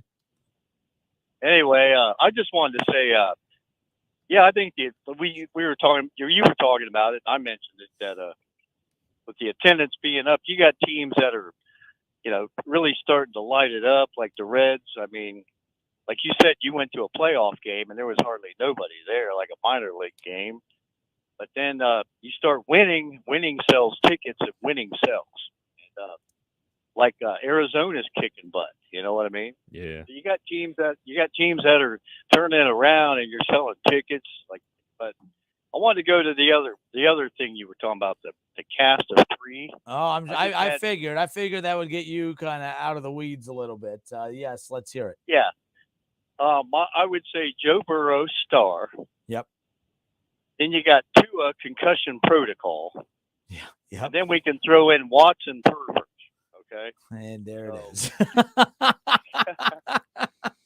I mean, that's must-see television right there. You got the star, the concussion boy, and the pervert. So. All right, the star, concussion, pervert. Got it. All right, Ron. Good stuff as always. You always bring the heat. Oh, well, I'm coming. I'm trying to get it back. So, anyway, hey, what was your last golf score, Justin? 46. I only got 9. 9. 9. Yeah. I was gonna say I'm going back tonight. It's probably gonna be back in the 50s, but you know what? I'll always have last night. So now is that the one that has the dinosaur and the windmill on Oh, Ron, you're cutting out. I can't hear you. Ron, you there? The old putt joke.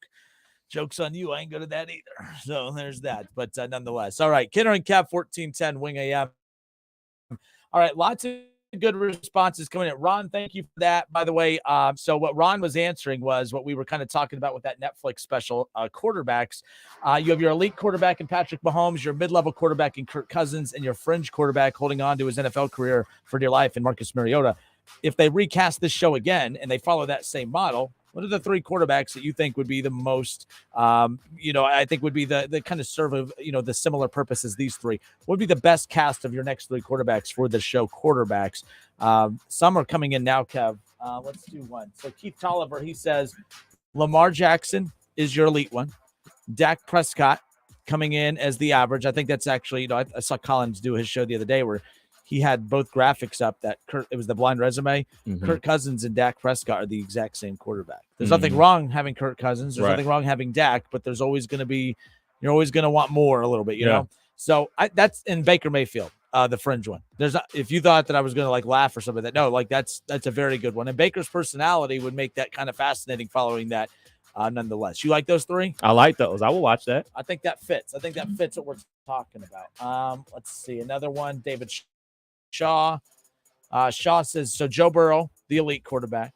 Goff, the middle one. I like that. And then Watson, Deshaun Watson coming in at number 3. I'm assuming that you're doing that to troll because it still doesn't make sense, but nonetheless. But there you go. But yes, I think that kind of fits. I don't put Watson in the category with Marcus Mariota and Baker Mayfield. No, not financially. No. I do one better for you. When we come back, I'm going to give the one that I think they should do, but the one that I will want to watch more. Fair enough. Kenner and Cap, 1410 Wing AM.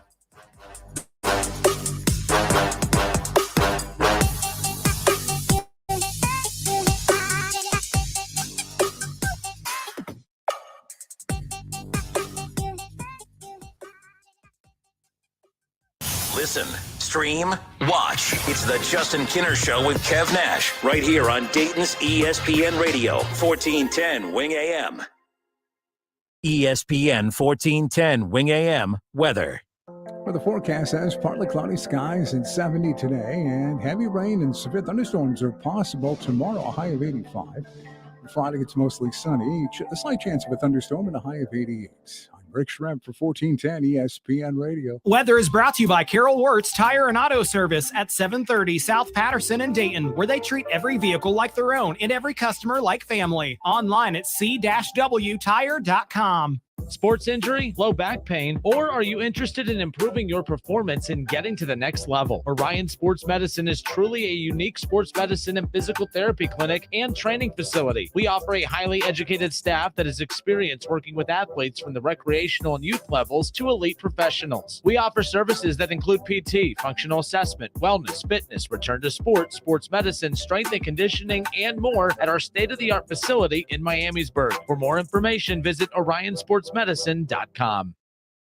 The Dell Technologies Black Friday and July event starts now with limited quantity deals on top business PCs with Windows 11 Pro. Save on select Vostro laptops with built-in security features and select Latitude laptops with enhanced privacy, collaboration, and connectivity. Plus, get special financing with Dell Business Credit. Dell Technologies recommends Windows 11 Pro for business. Call a Dell Technologies advisor at 877-ASK-DELL. Offered to business customers by WebBank, who determines qualifications for and terms of credit. There's a right way and a wrong way to fight off mosquitoes. Karate chopping the air, in a public place, in front of your kids and their friends, Mom, is the wrong way. Using Stem mosquito repellent is the right way.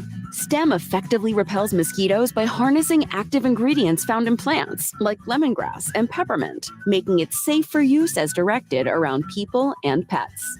Stem, rooted in nature, optimized by science, and embarrassment-free. Cordell Transportation is now hiring Class A CDL drivers. Excellent pay, benefits, and a $5,000 sign-on bonus. Apply today. Online at CordellTransportation.com. Driven to succeed. Okay, so website's done. Okay, great. But now we need to optimize it. Optimize? The build it and they will come mindset doesn't really work here. So what do we need to do? There's SEO, paid search, social media, text and mobile marketing, and... Yeah, we're going to need some help. There's SEO, SEM, targeted display, location targeting, social media advertising, OTT, and CTV. We have expertise that will get your business noticed, allowing you to focus more on your business. Go to alphadigitaldayton.com. That's alphadigitaldayton.com. Or call 937-519-0035.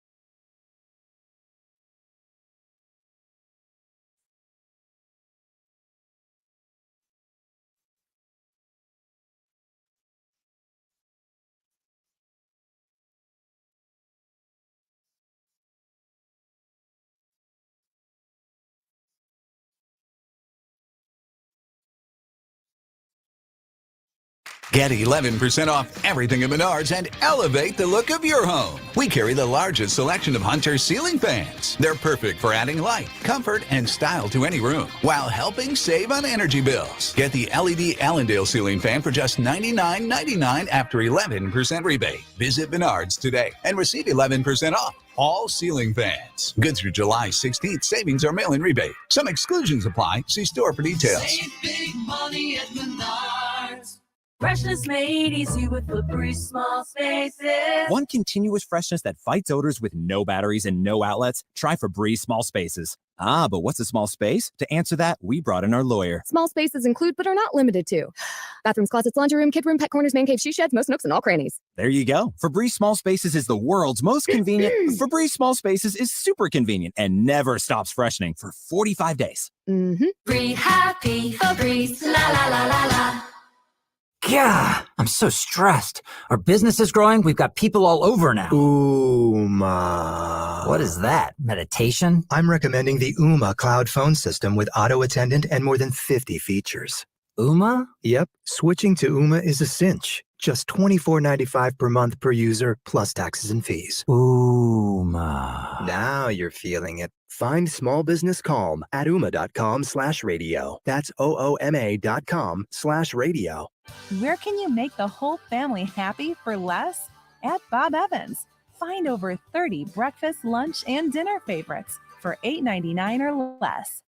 Dayton sports fans, don't forget to follow and subscribe to ESPN Dayton's YouTube channel. Listen, watch, interact. Search ESPN Dayton on YouTube.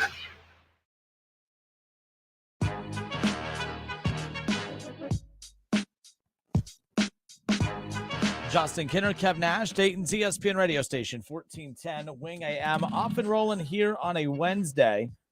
Hope everyone's had a great day. We're back off and rolling here. Again, the All-Star game last night, National League coming away with the win, 3-2. What's been first time in over a decade plus, and the National League has won the All-Star game. And all I got to say to that is, who cares? It's just an exhibition. So wild. But nonetheless, and now we wait a few days and second half of the season begins. It's always weird saying second half of the season because it mathematically does not equal the second half of the season technically, but that's where we're at as far as that goes. But couple day break and then we're off and rolling. I'm really excited about it. I'm not going to lie to you. I really hope that we have not experienced the most exciting part of the Reds season already.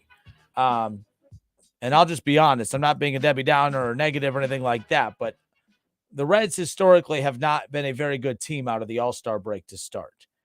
To their credit, though, they at least have a game lead in the NL Central. You know what I mean? Like, it's not, I would be more concerned if they trailed, like if they were like within 4 games of first place coming out of the All-Star break, we would still be very pleased with a very competitive first half and by all means, but you know, they have a little bit more margin for error if they come out of the gates a little slow. The problem is you are 1 game ahead of the Milwaukee Brewers atop the NL Central, but you're 1-5 against them. Mm-hmm. You're 1-5, or is it 1-6 against them? Like that's a problem. Or 2-5. I gotta go. My bad. That's bad radio. I gotta go find the exact number. I had it written down, and then the paper I left in my desk. Either way, so they dropped 3 of 4 at home, and then they dropped So no, they're So that's where we're at with that. That's that math I was telling you about a little bit ago. But 2-5. My bad. 2-5 against the Brewers in the first half of the season, Kev. So you have to come out. You have to get this series. I know you're still in first place, but you can't afford to come down to the end of the year and let tiebreakers decide this. You have 3 with the Brewers coming out of the All-Star break, and then you got another 3-game stretch with them to close out the month of July. So 9 games in the month of July, you've already dropped 2 of 3. They have to have a winning record against the Brewers the rest of the way for me to feel pretty good about their chances of winning this division, because I have a feeling the Brewers aren't going anywhere. With that being said, they have to be hot coming out of the All-Star break, because what you don't want is I don't care what you've done before. It almost feels like the records are 0-0, especially in the NL Central, because you're basically only 1 game ahead. You are you are how you start in the second half. And all the momentum you established in that first half, I'm worried that Elly De La Cruz is going to cool off after this break. I'm worried that Matt McClain's going to cool off and look like a rookie coming out of this break. I'm worried that all the pitching deficiencies are finally going to catch up with this team, especially if we start to see some of these rookies slump in the second half of the season. For them not to be able to overcome the pitching deficiencies that they've had, I think that's my biggest concern is when is that slump going to kick in for some of these rookies who have just they've looked like seasoned vets all year. So Right. I'm being negative, but I think they're valid concerns. And I think that that's for every team out there. I think that it's an opportunity to reset. If you're a team that was struggling heading into the break, Kev, you feel like, okay, we're 4 games back. We've played our worst baseball. Let's a reset. Let's come out. It feels like a new season. Then you have the teams that were hot to start everything, and it's just kind of one of those situations where I'm a little concerned about, okay, how do they get things going? Did you start out hot, now you come out of the gate stumbling a bit? I'm fascinated by the first week or two because there's also a lot of teams who are basically they're trying to position themselves for the trade deadline, which is less than 3 weeks away. I like what you said about the Reds with their young players. Yep. Like they never been in this position before. So having such a long layoff, baseball, you play basically every single day. So now you go to your all-star break. You've been off for like 5-6 days or whatever. And now you got to jump back into it. And you jump back into it with a very important series. So, yeah, it's super important for the young guys to play well. But how do they know how to play well in a situation like this if they've never been here before? That's why your beloved Joey Votto needs to be the leader and get the troops ready. He did play well against the Brewers. That Joey Votto needs to be the Joey Votto that sets the tone coming out of the All-Star break. Let's go to Adam Selzner. Adam, thanks for holding, buddy. How are you? Hey, great, guys. How are you? Just want to make a comment to you guys real quick, then I'll hang up and see what you guys have to say. So jumped in a little late here, but totally agree with you guys are saying. And let's call it what it is. The rookies, the young guys, they're going to struggle. The amount of video, all the top-notch technology they're going to have in these guys, the pitchers are going to figure them out. Wouldn't you argue that the most pressure is on the manager now to get them through these next, say, 7 to 10 days, maybe even 14 days if they do start to struggle? Mix some things up and try to keep the hotness going. See what you guys think. Appreciate it, guys. Thank you. I see what you're doing there. You're trying to get me to beat up on my guy, David Bell. So baseball has tried to take the human element out of the managerial position for so long. But this is where Adam brings up a great point. He's not wrong. You can computerize every detail of a game plan when it comes to baseball. I mean, it's almost down to almost where it's a manual where when this happens, hit this button. If this light is shining, hit this button, reset it if it does this. That's where it's become we've dummied down the sport so much that the more the sport tries to become so smart and intelligent with all these different, numbers and stuff out there, right? Right. They've dumbed the sport down to just narrow it down to these numbers, follow this code, blah, blah, blah. This is where the human element plays a huge role, Kev, because how is David Bell going to keep the confidence of these kids up? How are you going to keep that clubhouse locked in? This is where David Bell is going to earn his money. This is where I think David Bell is going to earn that extension. If he can get them to stay hot coming out of the break and not let the distractions of everything and the pressure get to them, David Bell will be the most impressive run for his entire tenure as manager if he can get them to buy in and not let the pressure and hype get to them, because throw numbers out. This has nothing to do with any game plan out there. This is strictly between the ears. How does David Bell get them to buy in? This is where football coaches, this is basketball, this is sports in general. How do these players follow their leader? Is David Bell going to be that leader? I think that's a great point, Adam. Thank you for bringing that up. I agree. I talked about Joey Votto being that guy, but Joey Votto isn't necessarily paid to be that guy. He's paid to hit the ball and get on base and things of that nature, but the manager is paid to do those things. Yep. So 518-1410, we could talk about the Reds and stuff. You can call in on that, no doubt about it. The show Quarterbacks on Netflix, fascinating stuff. I'm really into it. I'm only one episode in. It's following 3 quarterbacks throughout the 2022 season. Patrick Mahomes, it's following Kirk Cousins with the Vikings, and then, of course, Marcus Mariota with the Falcons last year. And it's really interesting because you get to see kind of a lot of their day-to-day, their family situation, how they are at home, how they are around friends, how they are watching film and around their teammates, and how they interact with coaches. Great behind-the-scenes stuff. I saw one with Patrick Mahomes when he got hurt against the Jaguars in the divisional round. And remember they kept cutting to him, and he was screaming at the coaches because they were making him go get an X-ray done to make sure to see how severe the injury was. Getting to follow, Bieniemy following him to the room and just knocking on the door like, is he okay? Is he okay? I love all that stuff. I think it's a fascinating show. I love the setup of it, though, as we've talked about. I think the format, although they haven't come out and said that this is the format, I think they're kind of following three drastically different kind of quarterbacks because all three of these kinds of quarterbacks have different stories to tell. Patrick Mahomes is your elite quarterback, one of the faces of the league. Kirk Cousins is a winning quarterback that has made a ton of money and is a guy that can win you games, but there's always that question mark of can he take you to that next level? That continues to be the big knock against him. And then there's Mariota, who's just fighting to stay in the league, not just as a starter, but at all at this point. Three drastically different quarterbacks. And I think if they follow that same model moving forward, it's going to be very effective. So I started thinking about, okay, well, what quarterbacks could you pair for the next casting of the show? Quarterbacks to kind of follow this a little bit. My trio that I would start off right off the bat with, Kev, season 2 of quarterbacks, if they do go this route, my elite quarterback would be Joe Burrow. Joe Burrow to me is more fascinating than Josh Allen because Joe Burrow, he's good. What was that? The white party last week he was invited to. That don't even sound right, by the way. I'm sorry, but that's just what they call it. I guess it's you wear all white, whatever. But he got invited to the white party. Shut up, Kev. Oh man, just the way you say it. It's white guilt. Okay, I feel guilty saying white party. I don't know, but so it just makes it seem so less cool. I just make everything awkward. But anyways, no, so he goes like there's a side to him that he comes from Ohio, small town in Ohio, and he goes to Ohio State, doesn't cut it there, then goes to LSU and he's smoking cigars and he's just this nerdy, cool dude. I think he's fascinating. I think he'd be great to kind of follow behind the scenes. I think he'd be perfect for it. The next guy would be Derek Carr. DC. Derek Carr, I think, is that like kind of quarterback, like very similar to Kirk Cousins, where winning a lot of games, but has yet to prove that he could take his team to that next level. And there's always going to be that drama. There's always going to be that talk behind the scenes of how they navigate through all the sports talk shows, kind of questioning them and questioning whether they're good enough to take them to that next level.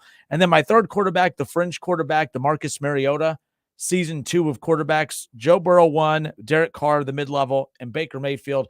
Of all the quarterbacks fighting for their careers, Baker Mayfield is the most interesting to me. Number 1 overall pick. Personality of, very resistant to any kind of criticism. He pushes back a lot. He's a, very polarizing figure. I think the most entertaining would be Joe Burrow, Derek Carr, Baker Mayfield if they did a season 2 of quarterbacks. I like it. I will watch. For me, I'll go a little bit different. Simply because you said Joe Burrow, I won't, because that was on my list. I won't basically repeat the same things that you said. But so for my elite quarterback, I'll go with Jalen Hurts. I mean, Jalen Hurts has had one of those rises that people didn't see coming. I mean, yeah, he played at Alabama. He was a 5-star quarterback, but, he played at Alabama and he really wasn't a good passer. He goes to Oklahoma, tweaks his passing motion, becomes a second-round pick for the Philadelphia Eagles. He's the backup quarterback. His first year, second year, he's a starter. They make it to the playoffs, and then this past season makes a huge jump, and they make it all the way to the Super Bowl, put up great numbers, and then gets rewarded with a big-time contract. So that would be my elite quarterback. My mid quarterback is Ryan Tannehill. Ryan Tannehill was once the quarterback of a team that was the number 1 team in the AFC. They were the number 1 seed. But not only did they draft Malik Willis, now they drafted Will Levis to replace him. So they didn't replace him with one guy. They got 2 guys to try to get him up out of here. So he's the guy, like a good quarterback, but like they want him out of there.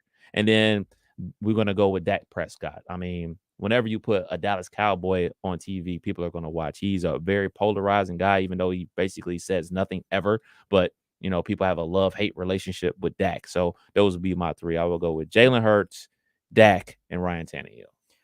How would you categorize these quarterbacks that are like Russell Wilson's elite, but he has us questioning him because of last year? Deshaun Watson's elite, but he has us questioning him after his performance last year. So if we're ranking these, where would you still slot those quarterbacks based on our castings of season 2 of quarterbacks? Because I would love to do Aaron Rodgers as the elite quarterback. I would put Russell Wilson or Deshaun Watson as that mid-tier quarterback, even though I still view those two should be up in that elite, but they have to prove it first here this upcoming season that they're back in that category. Those two are fascinating to me. I think Russell Wilson or Deshaun Watson would be fascinating to follow. Deshaun for good and bad reasons, of course. But I think Russell Wilson would be fascinating too, just because he's so cheesy. He's so I don't know, but I think he'd be fascinating to follow. The memes and everything, the content that would come from following him around, unlimited all the goofy stuff. Yeah, it would be interesting. I'll be watching more for his wife, but I look at those 2 guys. if it was like now, I would look at them on the lower ring simply because of how lower. Yeah, it's simply okay. Simply because of how bad Russell was last year. He has a ton to prove. Yep. And if he doesn't prove it, well, shoot, with that contract, they can't get rid of him. But same thing for Deshaun. But like I think Deshaun on that lower ring would be simply because he was bad and all the off the field drama. It necessarily doesn't have anything to do with his play. It was just like, hey man, there's so many question marks. So I think you can go a different route with it necessarily, as opposed to the guy that's basically on their way out, because neither one of those guys are on their way out the league because of their contracts. So Corey Smith on Twitter, he tweeted the show, Kev, and he said Joe Burrow, he would cast Joe Burrow, Jared Goff, Baker Mayfield. I'll watch. I think Baker's a common one, not because of my affiliation to Baker Mayfield. I just think he's a polarizing guy that I think people would be you would hate watch. There are certain quarterbacks that you're going to tune in to hate watch. I think the all hate watch quarterback tier list, Kev, would be Aaron Rodgers, Baker Mayfield. Is there another quarterback that you would put? I mean, Carson Wentz, maybe. I mean, he would be an interesting one to kind of put in that too. But, I would not watch Carson Wentz. That dude shoots big old bears. I saw him. that. Yep. I saw that. He's wilding. I was rooting for the bear. The bear would have won if he didn't have that gun. Out of the quarterbacks that I would watch, not necessarily put in that tier, but like quarterbacks that I would love to see on there would be still Jalen Hurts. I would love to see him on there. Lamar Jackson and CJ Stroud. What if they did a different position group, running backs or tight ends or something? Like what would be like? What you got to go to the wide receivers. If Pat McAfee made punters cool. If they did a show called Punters, I don't think it'd be just hard to kicking it. Yeah, but you would have to have Pat McAfee in there, even though he's technically not playing. But fingers crossed. I would love them to add him to the ESPN radio lineup. I am praying that happens. By the way, I would love Pat McAfee in the ESPN radio lineup. I'm hoping that happens. I mean, you are the program director. Send an email. Yeah, I'll make it happen. I have a lot of power. I have a lot of sway. All right, Kenner and Cav, 1410 Wing AM. Appreciate the calls, the social media interaction. Good stuff there. Ryan Strong, he says Joe Burrow, Baker Mayfield, Andy Dalton would be the trio of quarterbacks to make up his quarterbacks casting. Andy's still in the league? I think he's looking at himself as a starter. Is he Carolina? He correct. Went to Carolina. You're correct. And he was talking about being the starter, and then all of a sudden that changed pretty quickly. Without cheating, for $1 American, is Marcus Mariota still in the NFL? Is he not signed with anybody? I'm going to say no. He is. He is the backup quarterback for the Falcons. No. Damn. KB's Philadelphia Eagles. Really? I had to Google it. Interesting. All right. Well, there's that. All right, Kenner and Kev, 1410 Wing AM. All right, so I found these numbers fascinating, Kev, when we talk about the transfer portal, because the transfer portal, we're just numb to it now. We hear, there's over 1,000 players, college basketball in the transfer portal. There's this, there's that. I mean, it's fascinating to me when it comes to football and basketball, the transfer portal. It's just like a free-for-all every offseason. And I'm done with the whole, like, oh, this shouldn't be allowed. This is just the reality of it. It's here to stay. However, it is interesting. The 2022-23 college basketball transfer portal numbers are out. And as of today, of all the athletes that have committed to a new program, I'm going to finish this when we come back, but it is staggering how many people are still without a new spot as we head into August. You left a situation to go to a better situation, but some of these kids are leaving a situation, pursuing a better situation that may not exist. I think that this number right here will only get bigger each and every offseason. And I think at some point it might scare away some of these kids from just jumping in the portal to jump in the portal, or will it? We'll talk about that when we come back. Kenner and Kev, 1410 Wing AM.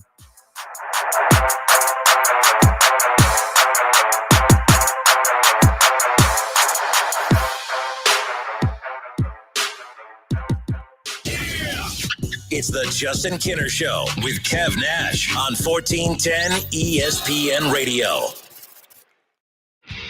Want to feed your family without breaking the bank? Take a trip to Lee's Famous Recipe Chicken and pick up a 16-piece family meal at a great price.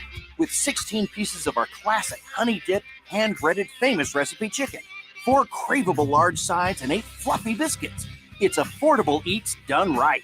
Treat your crowd to the best for less with a Lee's Famous Recipe Chicken 16-piece family meal. Only at Lee's. Famous for chicken. That's Mike saying good morning. It's the best he can do right now. Yeah, not a cloud in the sky. What Mike could use is a fresh start. And Irish Spring Body Wash. The fresh scent of Irish Spring and those sensational Irish Spring suds are just the reset Mike needs. Now he's ready to go to work. It's Sunday. Irish Spring. When the spring hits you, you're ready. Pick up Irish Spring at Walmart today. O'Reilly. Stay cool this summer with AC Pro and O'Reilly Auto Parts. Right now, get a $15 O'Reilly Auto Parts gift card after mail-in rebate with the purchase of select AC Pro ready-to-use refrigerant products that include a hose and gauge. Beat the heat before you hit the road with AC Pro at your local O'Reilly Auto Parts store. O'Reilly Auto Parts. A new season is here and an exciting new career is waiting. KTH Parts Industries in St. Paris is now hiring second shift production associates and offers outstanding starting pay at $19.83 per hour. This is an excellent opportunity that offers an attractive benefit package, medical, dental, and 401k. KTH offers the advantage of being a short drive from home, just minutes from Bell Fountain, Troy, Piqua, and Urbana. The position will fill quickly, so please apply now at kth.net. KTH is proud to be an equal opportunity employer. At Harley-Davidson of Xenia, the atmosphere is positively electric as we look to the future. Our name may have changed, but Harley-Davidson of Xenia has been locally owned since 1984. Under our new management, the staff and store are buzzing to get you set up for the open road. Whether you're shopping for merchandise, a new bike, or just need some maintenance on your current ride, Harley-Davidson of Xenia is here for you. Visit us online to learn more and to place a reservation on your new bike. hdofxenia.com. Hi, Greg McAfee here from McAfee Heating and Air. Dayton and the Miami Valley enjoy buying products made in the USA. Unfortunately, many HVAC products are now made in the communist country of China, and that's where the profits go too. McAfee systems come from the states of Indiana, South Carolina, Iowa, and Texas, and we're proud of it. 32 years strong. Get an estimate online at mcair.com. If you need new roofing, siding, or gutters, skylights, or patio enclosures, if you're a homeowner or business and need someone you can trust, don't take a chance. Enhance with Lance. Lance Roofing and Siding in Fairborn has been satisfying customers since 1993 and hold an A+ rating with the Better Business Bureau. Lance Roofing and Siding, 8460 Dayton Springfield Road in Fairborn. Call for a free estimate at 864-2722. That's 864-2722 or online at lanceroofing.com. Express Employment Professionals has put more than 10 million people to work in the last 40 years in all types of industries. Find your next job at expresspros.com. Dayton sports fans, for more local sports content, make sure to subscribe to Dayton's ESPN Radio YouTube channel. And don't miss the Miami Valley's only local sports talk show, The Justin Kinner Show with Kev Nash, weekdays from 3 to 6 p.m. on 1410 Wing AM.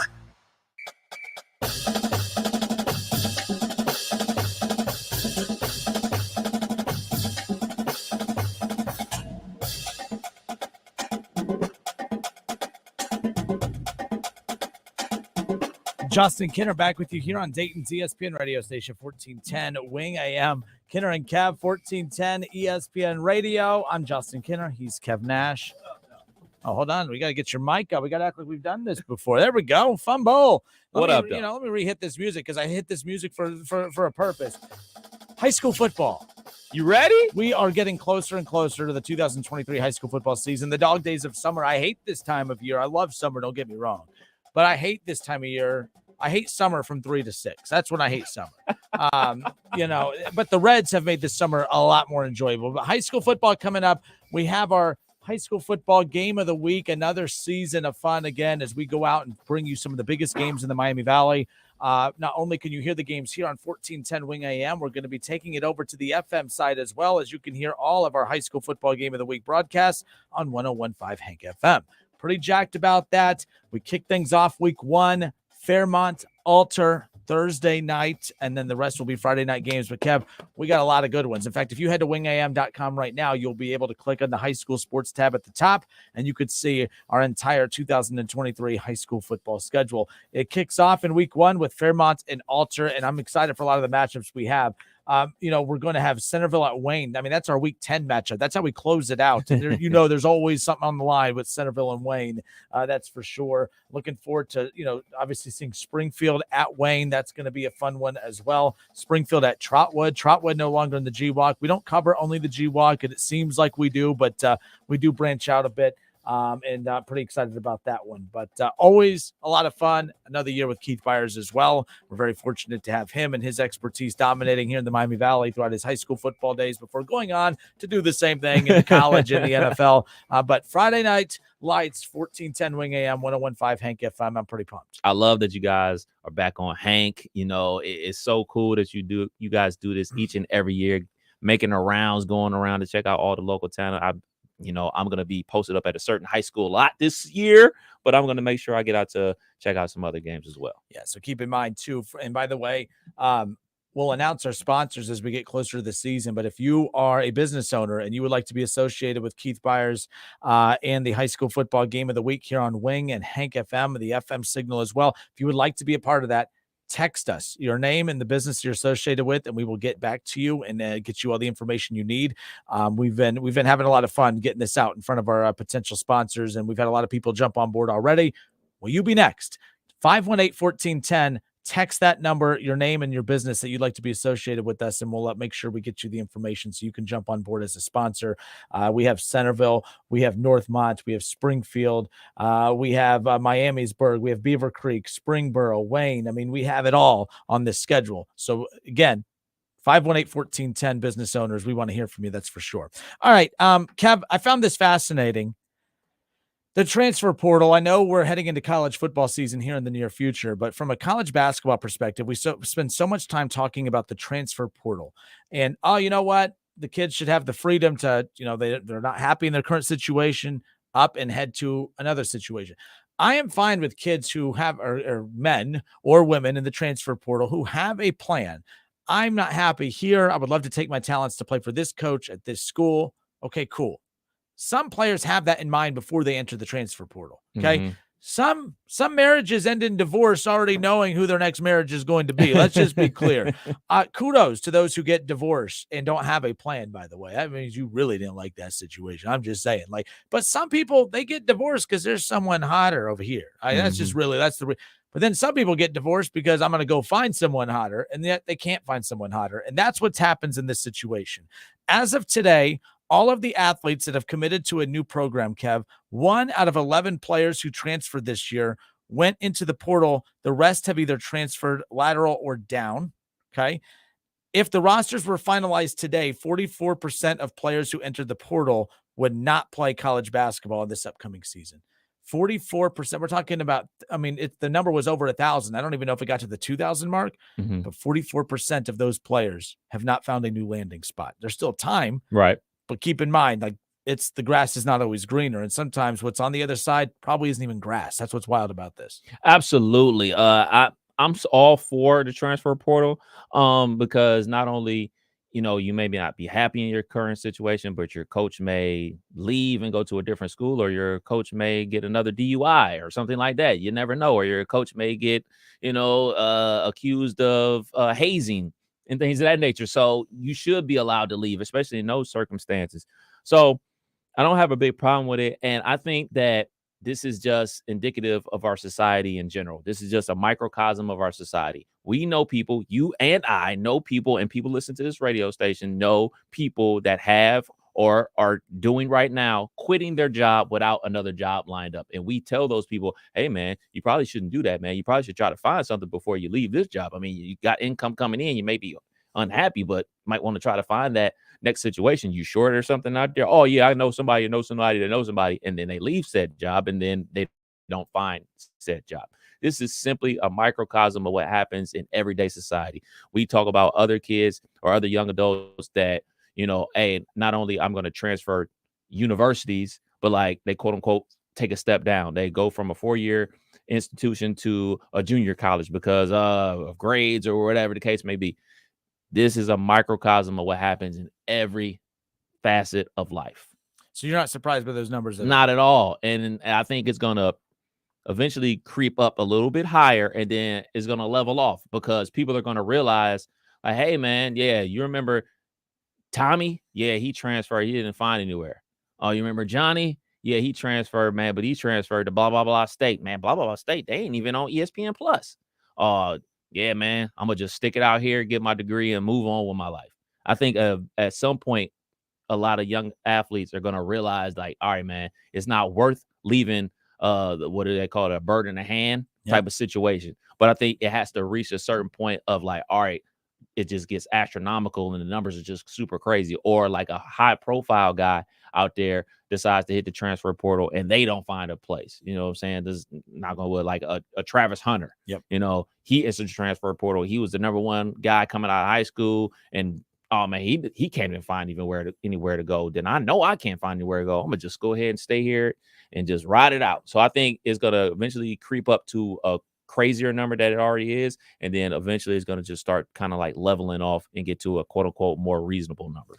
And we've said that for 3 years. That number ain't leveling off yet, but maybe it's coming. So I did find it according to the National Collegiate Athletic Association website. I don't know why I pronounced the whole entire thing, NCAA.com. But in 2022, 1,649 men's Division I basketball players were entered into the transfer portal. Okay. Now, that is a slight decrease by 2 players from the voila. So that's that leveling out that Kevin was talking about. 2 less players than last year. But no. So 1,600 men's basketball players entered the portal. And as we talked about, 44% of them have not as of right now. So that's over 725 players that entered the portal have yet to find a situation. And I'll be surprised if 20% of that 725 end up finding a situation. As far as D1, they could, they could end up going to a very similar situation to school or a level below, which would be what D2 and D3 and that type of thing. I'll be surprised if 5% make it back to a D1 school at this point. I mean, it's July. Like the biggest story that I remember when I was younger was a guy. Dang, what is his name? I'm drawing a blank on his name, but he didn't have any scholarships coming out of high school. A basketball player ended up going to Boston College, played in the NBA. I have to Google his name because it's going to drive me absolutely crazy. Okay. Jared Dudley. He had no offers coming out of high school. He was from San Diego. Sight unseen, accepted a scholarship to Boston College in August. Like that's how late in the game it was. So there are going to be some guys out there that catch on because of maybe injury or, hey man, we got a roster spot open and things of that nature. But you talking about 1,200 dudes, there's not even 1,200 roster spots available. So it's maybe, I'm going to say maybe like 20, 25 dudes actually find a landing spot for themselves at a D1 school right now, if that. So what could also be leading to this too? So what it is, sometimes it's not that players are not happy with their current situation. It's that, okay, they want to find a better NIL situation, but you can't explore NIL opportunities elsewhere unless you're out of your current situation. So some are like, well, I can go find an NIL deal over here. And then they end up not, that's going to be the premise of it. But there's a lot of things that have to be ironed out with all of this. And sometimes we keep calling these athletes kids, but you're an adult now. You're making adult decisions because before it was a kid's game. It was supposed to be an amateur kid's game out of high school, right? Well, now that all this money is being thrown around, now you have these kids who are now having to make adult decisions when they make a decision to transfer. That's why it's being hard. It's hard for me to kind of have sympathy for it because it's like, okay, you're making an adult decision. Just like when I was 19 and 20, I was making mistakes. All that. I had to learn from it. So these kids are going to learn. They may look back and say, man, if I would have stayed, I could have made this money and this and that and the other. I think that's what it is too, is now these are life decisions. This isn't just, basketball decisions anymore. These are life decisions because they're trying to make decisions based on money. And sometimes you may have more money over here, but playing time and happiness and, camaraderie with teammates and maybe the coach is bad. Who knows? But it's fascinating following that nonetheless. I don't think it's a lot about NIL because a lot of these guys that are transferring are dudes that don't play. You don't have an NIL deal if you don't play, especially in basketball. But you can't get INL if you don't play. Yeah, exactly. So, but like, if you are a guy that doesn't play at all, Like you're not even clocking like 3 minutes a game. You're not getting in there making an impact. You're just there. You're doing most of your damage in practice, so to speak. You're not getting any NIL deals at your current situation. So you're going to bank on a situation like, oh, if I go to blah, blah, blah state and do my thing, I'm going to get an NIL deal there. You have nothing to bank that on because the coaches are going to say, okay, you didn't play in any games. So we have to go look at your high school stuff. No, I'm going to go ahead and grab so-and-so from small school who put up 25 points a game that I saw play collegiately as opposed to getting you because I have no idea what type of player you are anymore. Yep, there's that. And we're talking about how players approach that. Teams are doing that too. Keep in mind from an NIL perspective, there are certain teams, if you pay attention to how they're recruiting, you're noticing, why isn't this team recruiting the city that they live in or that they're stationed in or built, whatever. Why is this team not recruiting Ohio? Why is this team not recruit? And you ask around, you find out what NIL is playing a role in how coaches are recruiting now. The reason that you're seeing some teams go after more overseas players is because NIL is such an issue with certain programs that they don't have the money to afford some of the top recruits that they were going after before.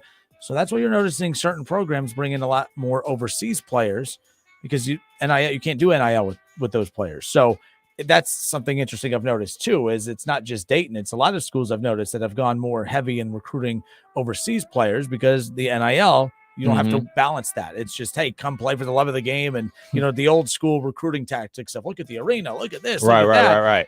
They don't have to talk about the money. I'm getting you out of a situation that you were once in. I mean, you talk about like, back in the day, it was like, the Dikembe Mutombos and things of that nature. You getting them from like not Dominican Republic, but Congo and, African countries. Now you're getting guys from Serbia and we knows what's going on over there. You know what I'm saying? So you're getting people from war-torn countries. Hey, man, you want to come live in Dayton, Ohio? Sounds like a plan to me. Where do I sign up? Kenner and Cap, 1410 Wing AM. Hour 3 next.